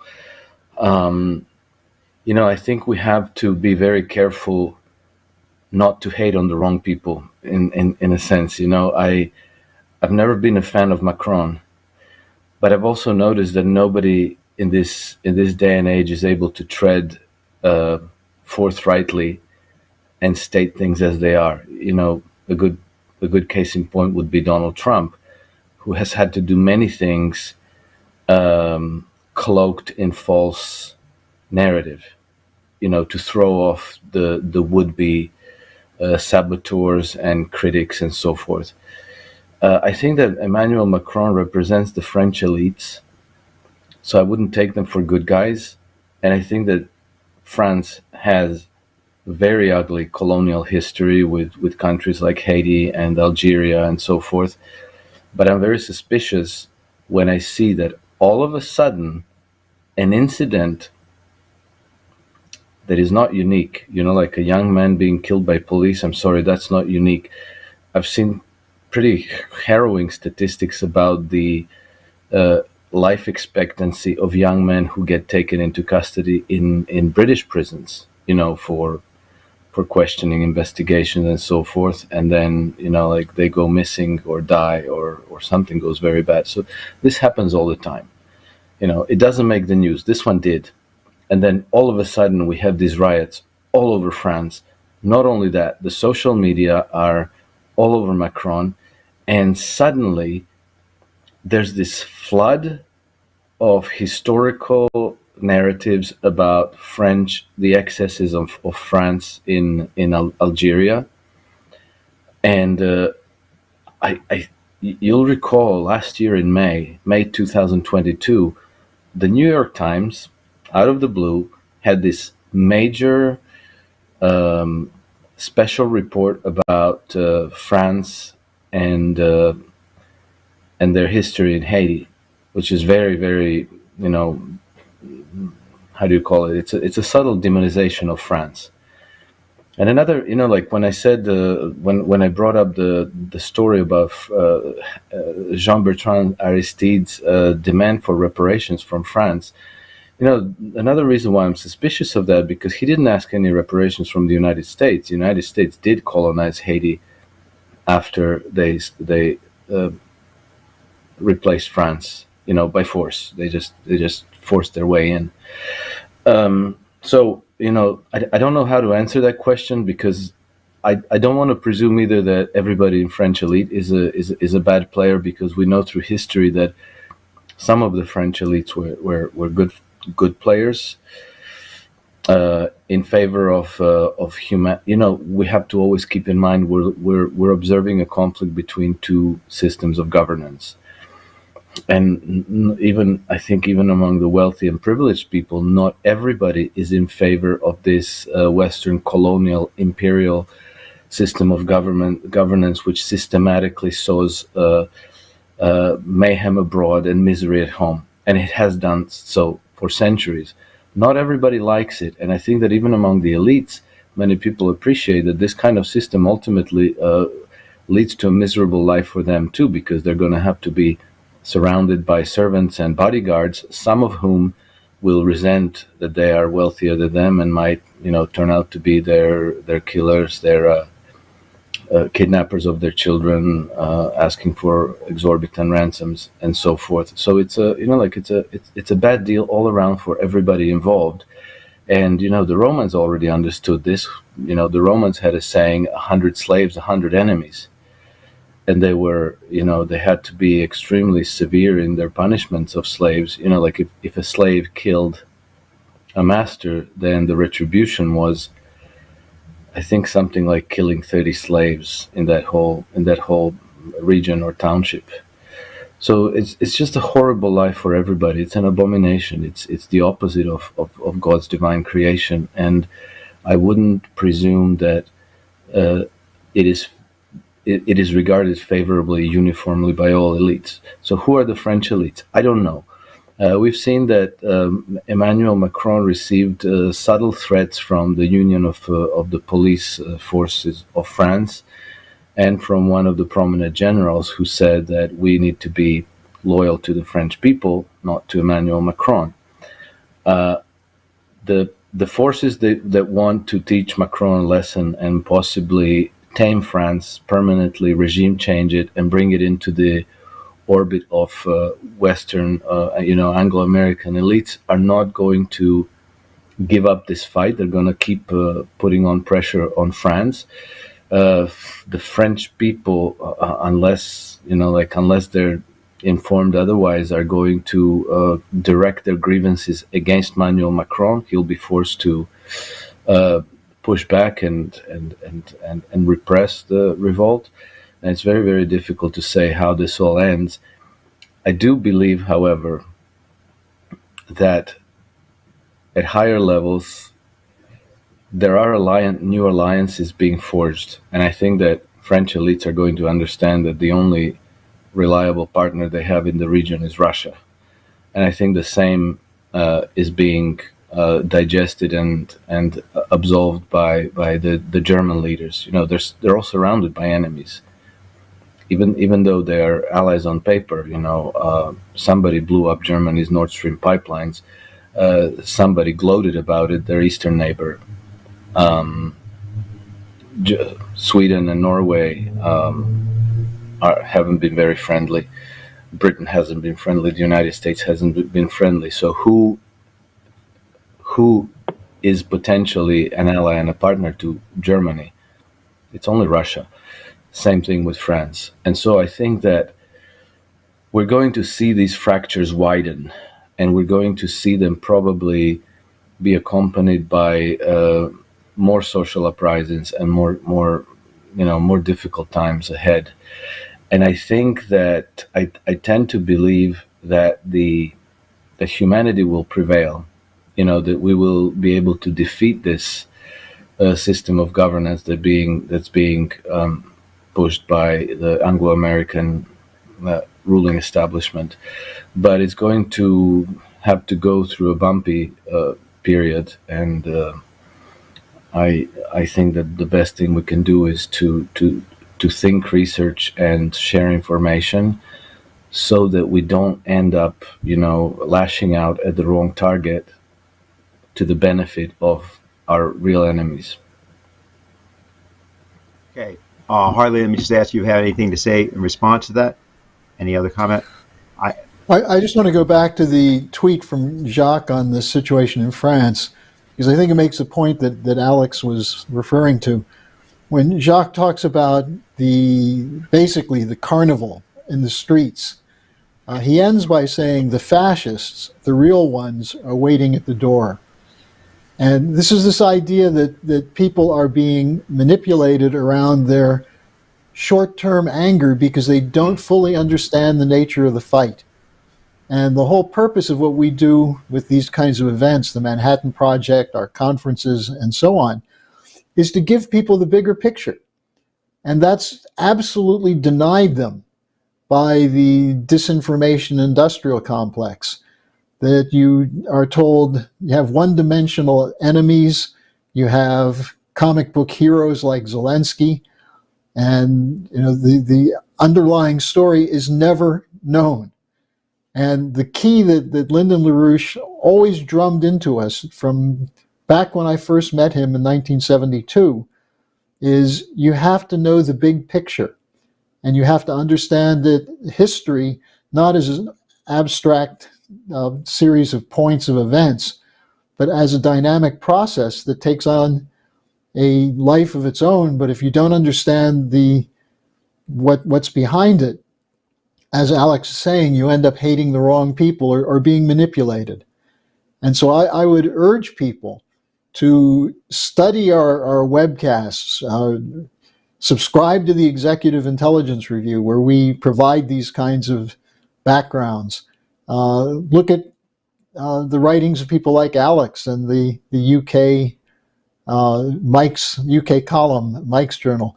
There are some of us who are putting together the real story, but it's got to get out, and you cannot allow yourself to be either moved by surface emotion or despair.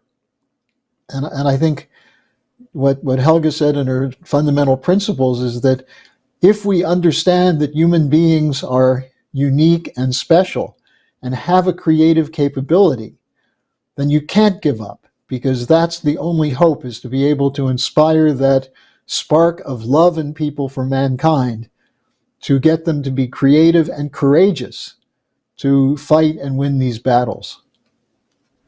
If we can go back for a minute to the text of the Jacques Cheminade tweet.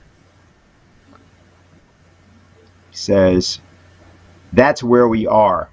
Politicians disguised as government officials, financiers as philanthropists, drug traffickers as bankers, and bandits as sentimental rioters. The fascists, the real ones, are waiting at our door. If I can have the Francisco Goya did a cartoon for his series Los Caprichos.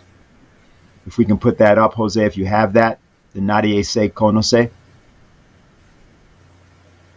It's a scene from a carnival, and it has a caption. You have it there? If he doesn't have it, we'll get it later. But the relevance of it is that what Goya was doing was that he was identifying the idea. Here we have it. And it's called Nobody Knows Himself. And so it's a carnival, it's a mask, and there's a series of characters that you see there. And you see the impending romance that's being pursued. But the idea here is everyone deceives everyone else and nobody knows himself. That is not the necessary tragic fate of this time. And I think it's important for us kind of to think about that as we consider a couple of other of the questions that have come in. But in terms of where we stand with respect to this moment in history, and also the problem of media, this idea that people are looking for opinions of various types and trying to find those opinions and then get their opinion from someone else who got their opinion from someone else. That's a real problem. We had a question. This is directed to you, Harley, which I'm trying to bring up here, and it's about the Zaporozhye nuclear power plant. And it says, there was a Russian TV show that was a counter to the American Chernobyl show that said that CIA sabotage was responsible for Chernobyl. Is there any truth to that? And if so, what does that mean for the Zaporozhye plant? That was the question. Well, I would separate the two things because I don't know of anything that shows that the Chernobyl was a sabotage from the West. I wouldn't doubt it. I wouldn't say absolutely not, but I've never seen anything that confirms that. But what I think is relevant on the Zaporizhzhia plant is that, first of all, you look at the series of events that have been blamed on Russia. They blew up their own Nord Sea pipeline. They blew up the Kakhovka Dam, which, by the way, is linked to the Zaporozhye nuclear power plant because that's where much of the cooling water comes from. And also that's where the water for Crimea comes from. Why would the Russians blow up the water supply for Crimea? You look at these kinds of charges that have been made, and then you see Zelensky or his intelligence guy, Budanov, claiming that they know that the Russians have planted explosives in the plant and are ready to blow it up. There are Russian soldiers in the plant. The electricity from the plant serves that whole region. The Russians gain nothing from blowing the plant up and unleashing clouds of radiation over Europe. So the thing you have to look at here is what Mike has been telling us all along, how the disinformation is used to shape a narrative that makes it seem, if something does happen there, people will assume it's the Russians. And when the Russians say, we didn't do it, they'll say, of course they're denying it. That's the way they are. You can't trust them. So I think the evidence is clear that the one group that would tend to do this would be perhaps Ukraine, but then I think that's where you have to go back to the British and the Americans. Look, just one thing that's worth noting, we're going to be having events on August 6th, anti-war peace demonstrations in commemoration of Hiroshima. What's the one country in the world that's used nuclear weapons? It's the United States. With all the talk of Putin's threats, it's actually the US that changed its nuclear posture that forced the Russians to respond. Go back then to the June 10th speech of Kennedy. What was the importance of that speech? In spite of what happened at the Cuban Missile Crisis, where there was nearly a nuclear exchange between the US and the Soviet Union, they worked out an agreement for a limited nuclear test ban treaty. So, you have these two different systems, two different approaches: negotiation, diplomacy, common interests versus the sole hegemon. And that's why I think much of the world is looking at what's coming out of the United States and NATO and saying, we can't trust them. We know them. Look, the global South knows the colonial system because they've suffered under it for hundreds of years. And they see the same mentality in the rules-based order and the NATO policy against Russia and China.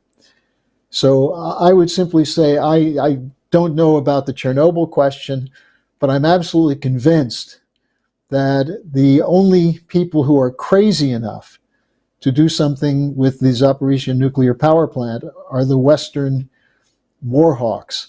And one final point on that, on the evidence for it, the late Daniel Ellsberg wrote a book about Western nuclear planning. I can't remember the title right now, but he was a nuclear war planner at RAND Corporation. And his book goes through a whole series of times that the United States was thinking about use of nuclear weapons. And he makes it clear in that there is an active group within the U.S. intelligence community and military community, the utopians, who have been planning how to use nuclear weapons and win a nuclear war. And so I think, in his honor, it would be worth people taking a look at that book and thinking about what has been U.S. policy, and then getting out in the streets with us to make sure that the people who are that crazy no longer have a finger on the nuclear button. I think the name of the book you're talking about is The Doomsday Machine, Confessions of a Nuclear War Planner. I think that's the one you're talking about. Yeah. All right. Before we're going to take concluding remarks in a minute, but I just wanted to ask Alex, I saw your article, and we'll be putting it up at the end. But you covered and you expressed in the article that you covered the confrontation, we'll call it, between Africa and the European Central Bank and the EU and so on at this recent climate tax summit. What's your view of the process that is emerging, not merely involving the various organizations such as BRICS, such as Shanghai Cooperation Organization, or others, but the relationship of that process to the war process as we've seen it, not merely in terms of Ukraine, but the arc of war, because obviously there are a lot of economies that have been drastically affected, and they've become drastically ineffective at home. Just wanted to have a sense from you of how you see where we stand now and what may be what may be occurring over the next, let's say, 6 months to a year in that conflict.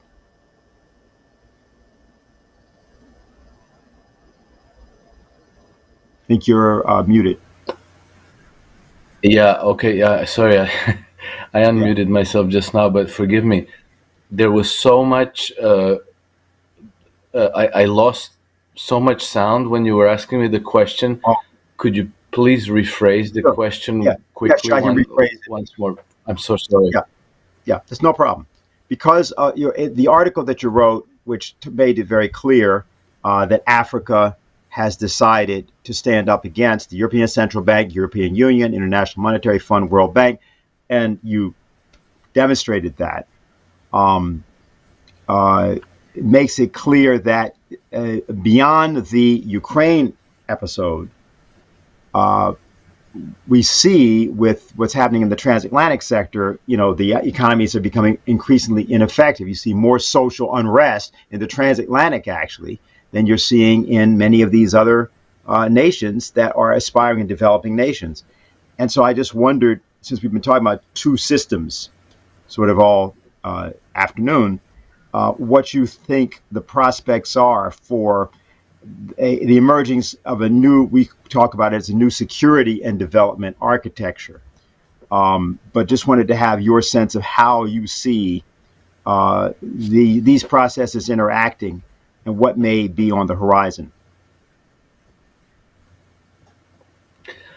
So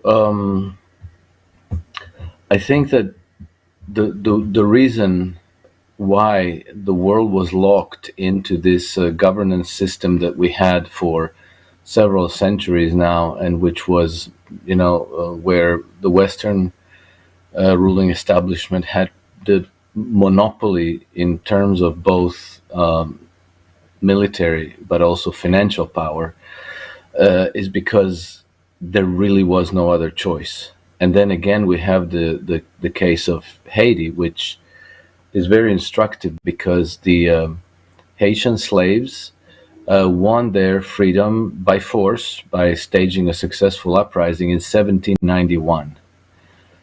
And they won it again in 1801 when Napoleon sent a massive armada of 50 ships, expecting that he would easily subdue them. They expected that they would be able to subdue them and put them back into chains in a space of 3 months, except Napoleon lost more troops in Haiti than he did at Waterloo. So they won that battle again. And in 1804, they declared independence. Well, however, they still needed to trade with the rest of the world. They still needed to use money. They still needed to load ships and, send them across the maritime routes that were controlled by the Western Empire. And so they didn't have a choice, and in 1825, the French sent another armada, and they said, right, we will recognize your independence, but you're going to have to pay us a debt, you're going to have to pay us a ransom of 150 million francs.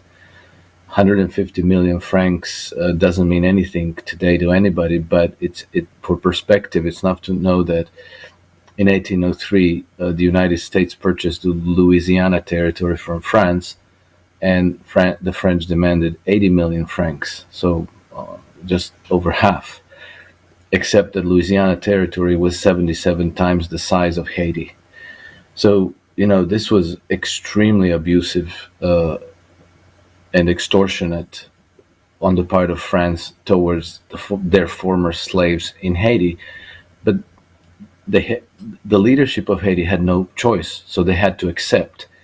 And they spent the next 132 years paying off the debt, which they to be able to pay that money, they had to borrow it from French banks and then pay it back at extortionate amounts. And so the estimate is that they paid back something like $560 million over those 132 years. For a small country, that's a lot. And the damage that they sustained is estimated between 20 and $115 billion in, lack of development. They were basically condemned to crushing poverty for generations. Now, the only reason why the French could do this and behave in this way is because they could. Today, for the first time, perhaps in centuries, there's an alternative, because not only is there a different system of governance gaining momentum and growing and developing as we speak, but it also has two credible military powers backing it up, which is Russia and China, particularly Russia. And we know now that, for the last 70 years, since the end of World War II, the principal means of power projections for the Western Empire has been the American aircraft carrier strike groups. So if you were going to be uppity in any sense, they would send that towards your shore, and they could destroy, they could bomb your palaces, your government buildings, your infrastructure. They could set you back to the Stone Age, as they like to remind their vassals. And so everybody had to accept subjugation. Today, Russian hypersonic weapons are capable of sinking the U.S. aircraft carrier groups in one strike. And the Russians are capable of sinking all of their aircraft carrier groups in one platoon. Not only that, we've seen that Russians and Chinese have fielded defense contractors and advisors to prepare the countries for, destabilization efforts, coup attempt, political beheadings by assassination of leaders. So they're taking all this very, very seriously. The fact that there is an alternative in reality means that people and nations who have been oppressed by extraordinarily rotten deals by the Western financial institutions now have a choice of getting a fair deal. And I think that they're going to be increasingly jumping on it only about as fast as they can over the coming years. They can do it today, probably, but they have to make sure that they are not vulnerable to regime changes and destabilization and so on, which means house cleaning at home. But we've seen already that Russian and Chinese have been encouraging other nations to nationalize their resources and their industries. And they've also told them that they wouldn't penalize them if they defaulted on their debt obligation to financial institutions in the West. And we've already seen African countries renationalize their mines. We've seen Chile planning to nationalize their lithium production. And so these events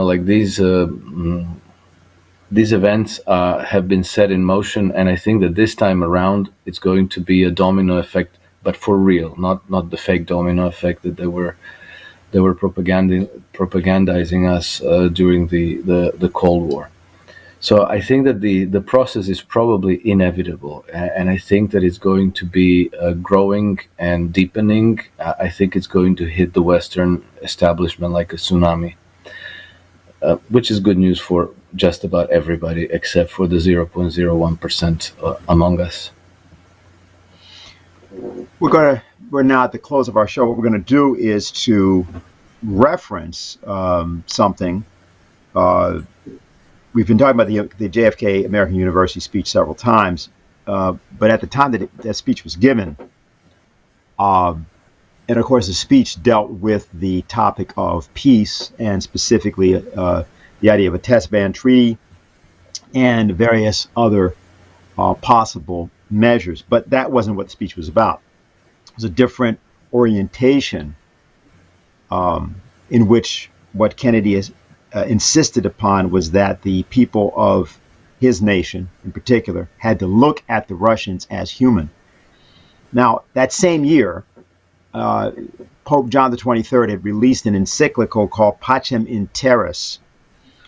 It had come out in April of '63, Peace on Earth, and the Pope who had also played a certain role in the Cuban Missile Crisis as a kind of interlocutor with Khrushchev and with Kennedy, died about a week before that speech. And in the encyclical, there's one particular passage I'm going to reference. And we're referencing this because as we begin to now transition to our end, we want to point out something about what John the 23rd, a religious leader, is saying about what he called attainment of the common good is the purpose of public authority. Men, both as individuals and as intermediate groups, are required to make their own specific contributions to the general welfare. The main consequence of this is that they must harmonize their own interests with the needs of others and offer their goods and services as their rulers shall direct, assuming, of course, that justice is maintained and the authorities are acting within the limits of their competence. those who have authority in the state must exercise that authority in a way which is not only morally irreproachable, but also best calculated to ensure or promote the state's welfare. And I'm reminded, as you spoke, Alex, of the fact that because of Hamilton's role in the American Revolution and his establishment of the United States Treasury as an independent financial entity, and through the 4 reports that he wrote, the one on manufacturers, the National Bank report, the constitutionality of the bank and the public credit, that something different got established in the United States. And they recognized that unless they established that, and they could establish that they had no real independence. He played a role in the writing of the Haitian Constitution, and he may have paid in one sense with his life, not merely for that, but for matters that made him clearly necessarily dispensable from the standpoint of that British enemy. What we have is a final clip from Lyndon LaRouche, who is, this was from 2000, the year 2000, and he was giving a speech in which what he was trying to do is to describe what there was about the United States which was good. In the end of the 18th century, the United States, our republic, was called a temple of liberty and beacon of hope for all mankind. That our function as a nation state, as something produced here through the best influence of the best ideas of European civilization, would create a form of society which would be an inspiration and a friend to all humanity in bringing forth on this planet a system of sovereign nation states which would cooperate for their mutual benefit in an ecumenical way. Now, what does that mean, ecumenical, in this sense? You have a whole history of ecumenicism, particularly in the Mediterranean region, because you had first of all, you had Judaism and Christianity, and you had the great Jewish writer, rabbi as he's called, Philo of Alexandria, who was a friend of the Apostle Peter, who wrote very important writings, who actually helped to civilize the Jewish religion at that point, which had been a captive of Babylon and the Romans at that time. And he laid down a principle of ecumenicism. Later in the 15th century, the same Nicholas Acusa, to whom I referred, wrote a paper called De Pace Fide, or the Peace of Faith, in which he has a dialogue among Christians, Jews, and Islamic and Muslims on what the relations must be among the people who represent these different religions. What is the common basis to avoid religious war and to have a peace among the faiths based on the adoption of certain common principles? It's the same principle of Christianity. We call it the principle of reason. The fact, if we can discover the truth, if we can discover a principle of nature that we call a universal physical principle, if we can prove that principle to be valid, demonstrate it to be universally valid, then we know by the power we have to make that discovery, there's something going on which is not formal logic, in our minds, the power of reason. What we say, therefore, if we have a difference with others on religion or on culture, we say we must reason together. We must use this power of cognition, the principles which are made known to us through this sharing of this power of cognition, to recognize whatever our differences are in particular faith, as a given faith, that we must work together on the basis of reason. We must reason together, find a true universal principle, adopt it commonly, and work together on the basis of reason. That civil society must not be a religious society, but civil society must be of an ecumenical form based on this principle of reason. And that is the way that we will have to deal with cultures such as China, or the culture of India, or other cultures which come from roots other than European civilization. In the case of European or Mediterranean civilization, in dealing with Christianity, Judaism, and Islam, you may have problems and struggles, but you shouldn't have them, because of a common root, you have an easier task in coming together and adopting common principles. Whereas you go into other parts of the world, you don't have the same cultural background. Therefore, you must look deeper to the principle of reason to finding a common foundation for working together to a common interest. That it must be a voluntary association based on reason teaching us that this is the thing we must do together. And civil society must be based on that. For example, we've referred recently in things we published to one of our heroes, Moses Mendelssohn.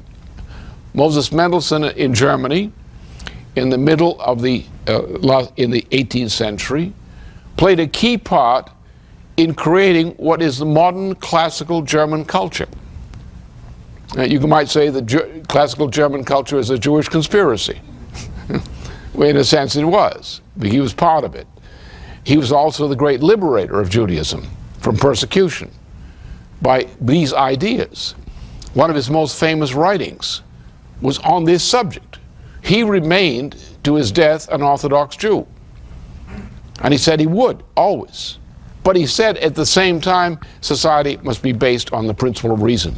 Political society, civil society must be based on the common principle of reason.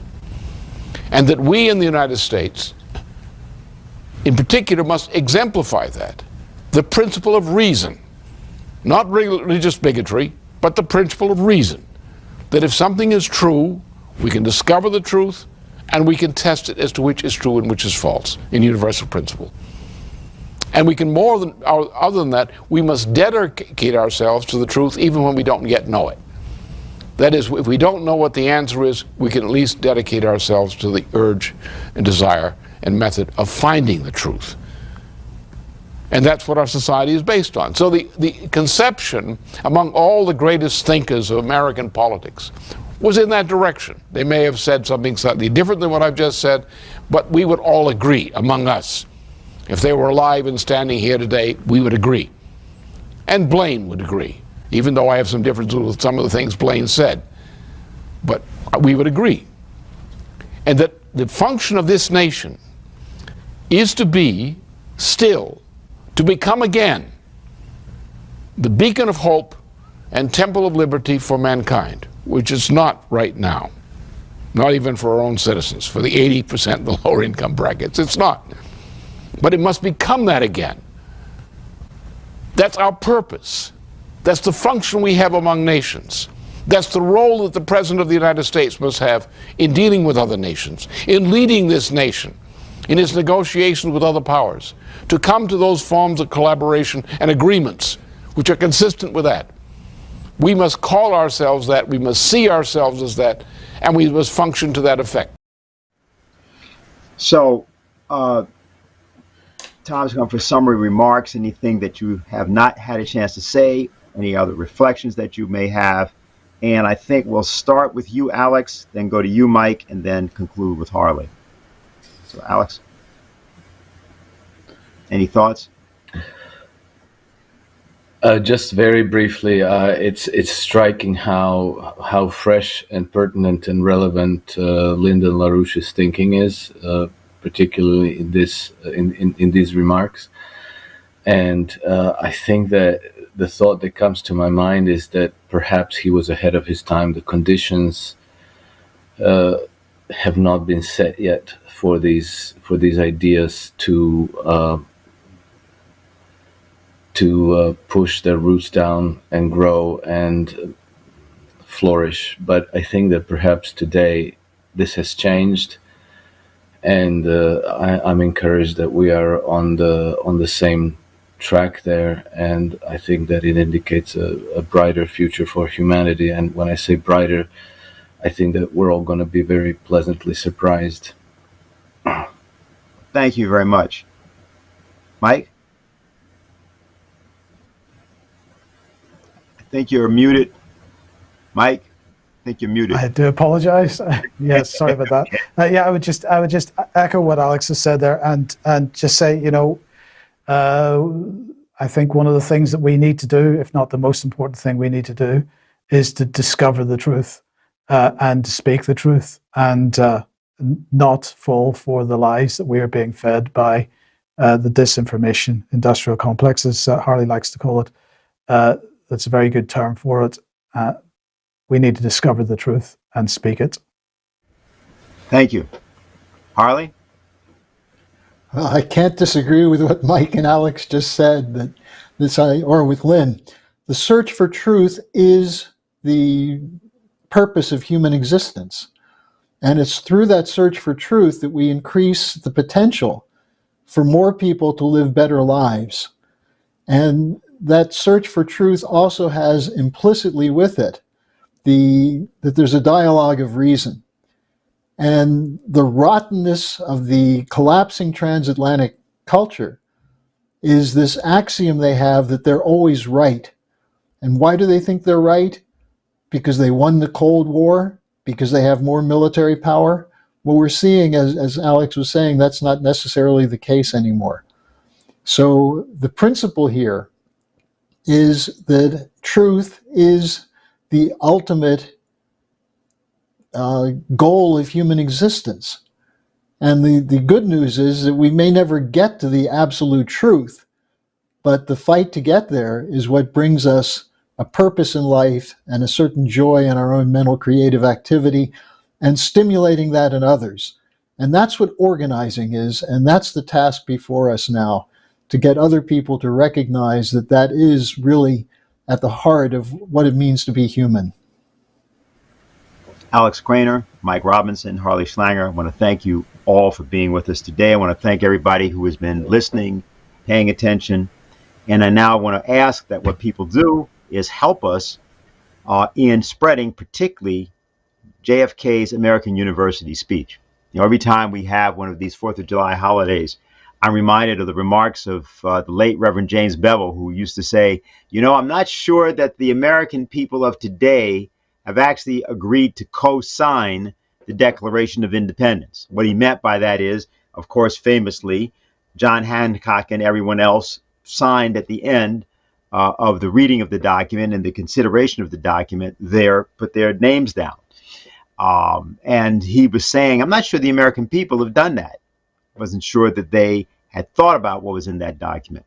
Well, one thing that we can do is, rather than insist that you read the Declaration of Independence, which would be a nice thing to do, we can say that the remarks of John Kennedy, which after all he gives in the form at a commencement address at American University, that's something that you can spread.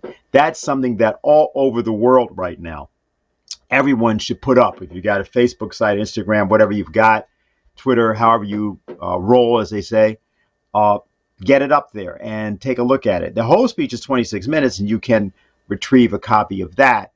But we are on that mission ourselves, and the reason is that in doing that, a ghost appears in the mind of the American people, and a ghost hovers over the American people.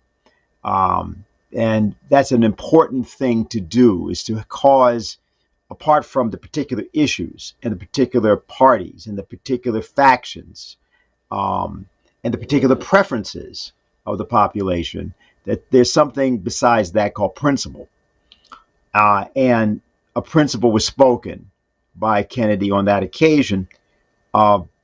It's not that that's the most perfect way of doing it. It's simply that it is provocative to your neighbors. It's jarring to your neighbors, because they say, as you see also in the case of Lyndon LaRouche, that somehow here's a standard we have fallen way below what we used to have.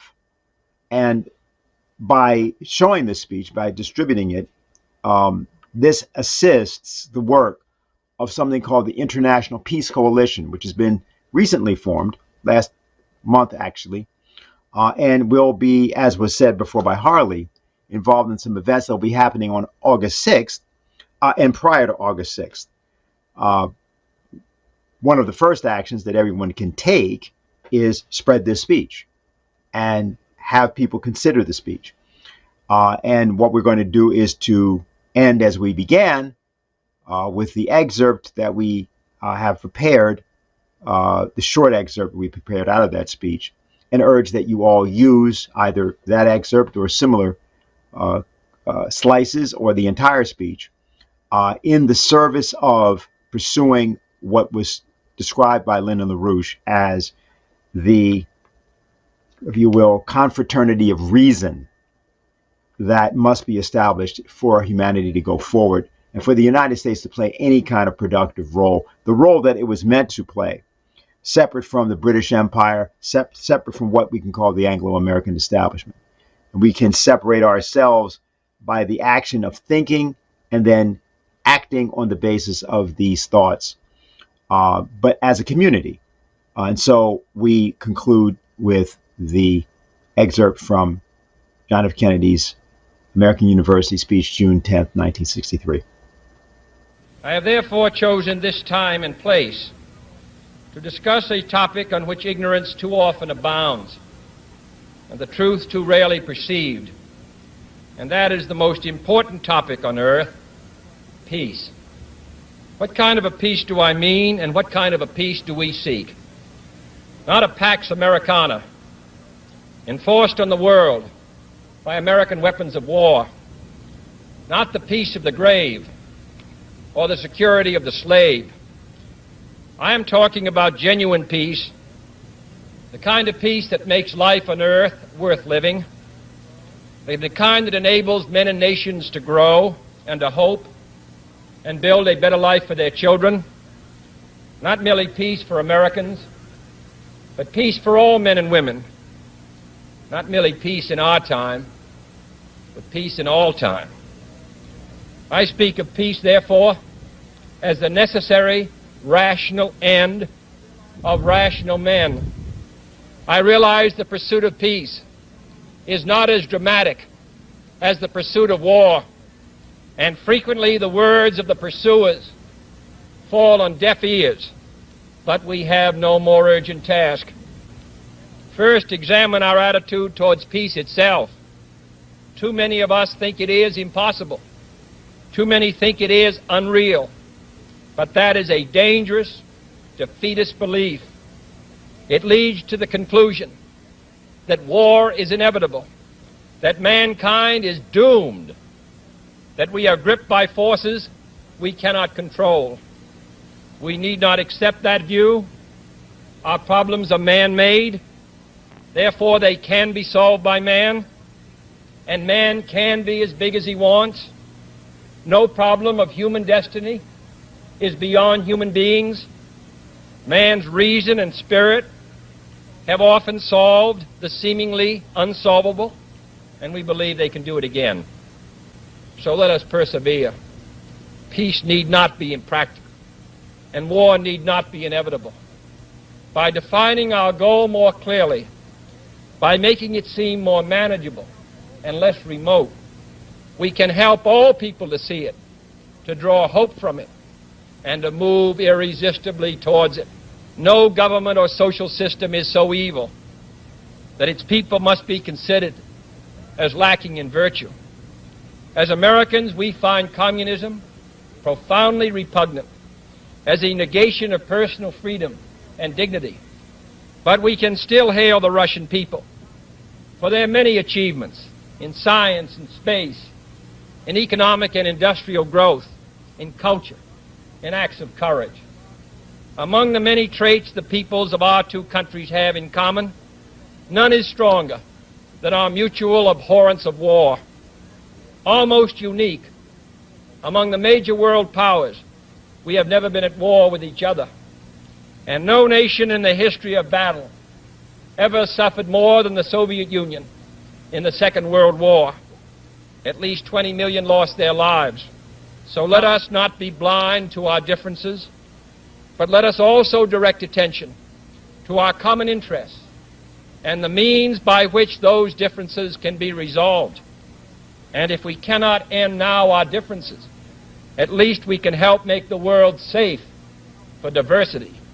For in the final analysis, our most basic common link is that we all inhabit this small planet. We all breathe the same air. We all cherish our children's futures, and we are all mortal.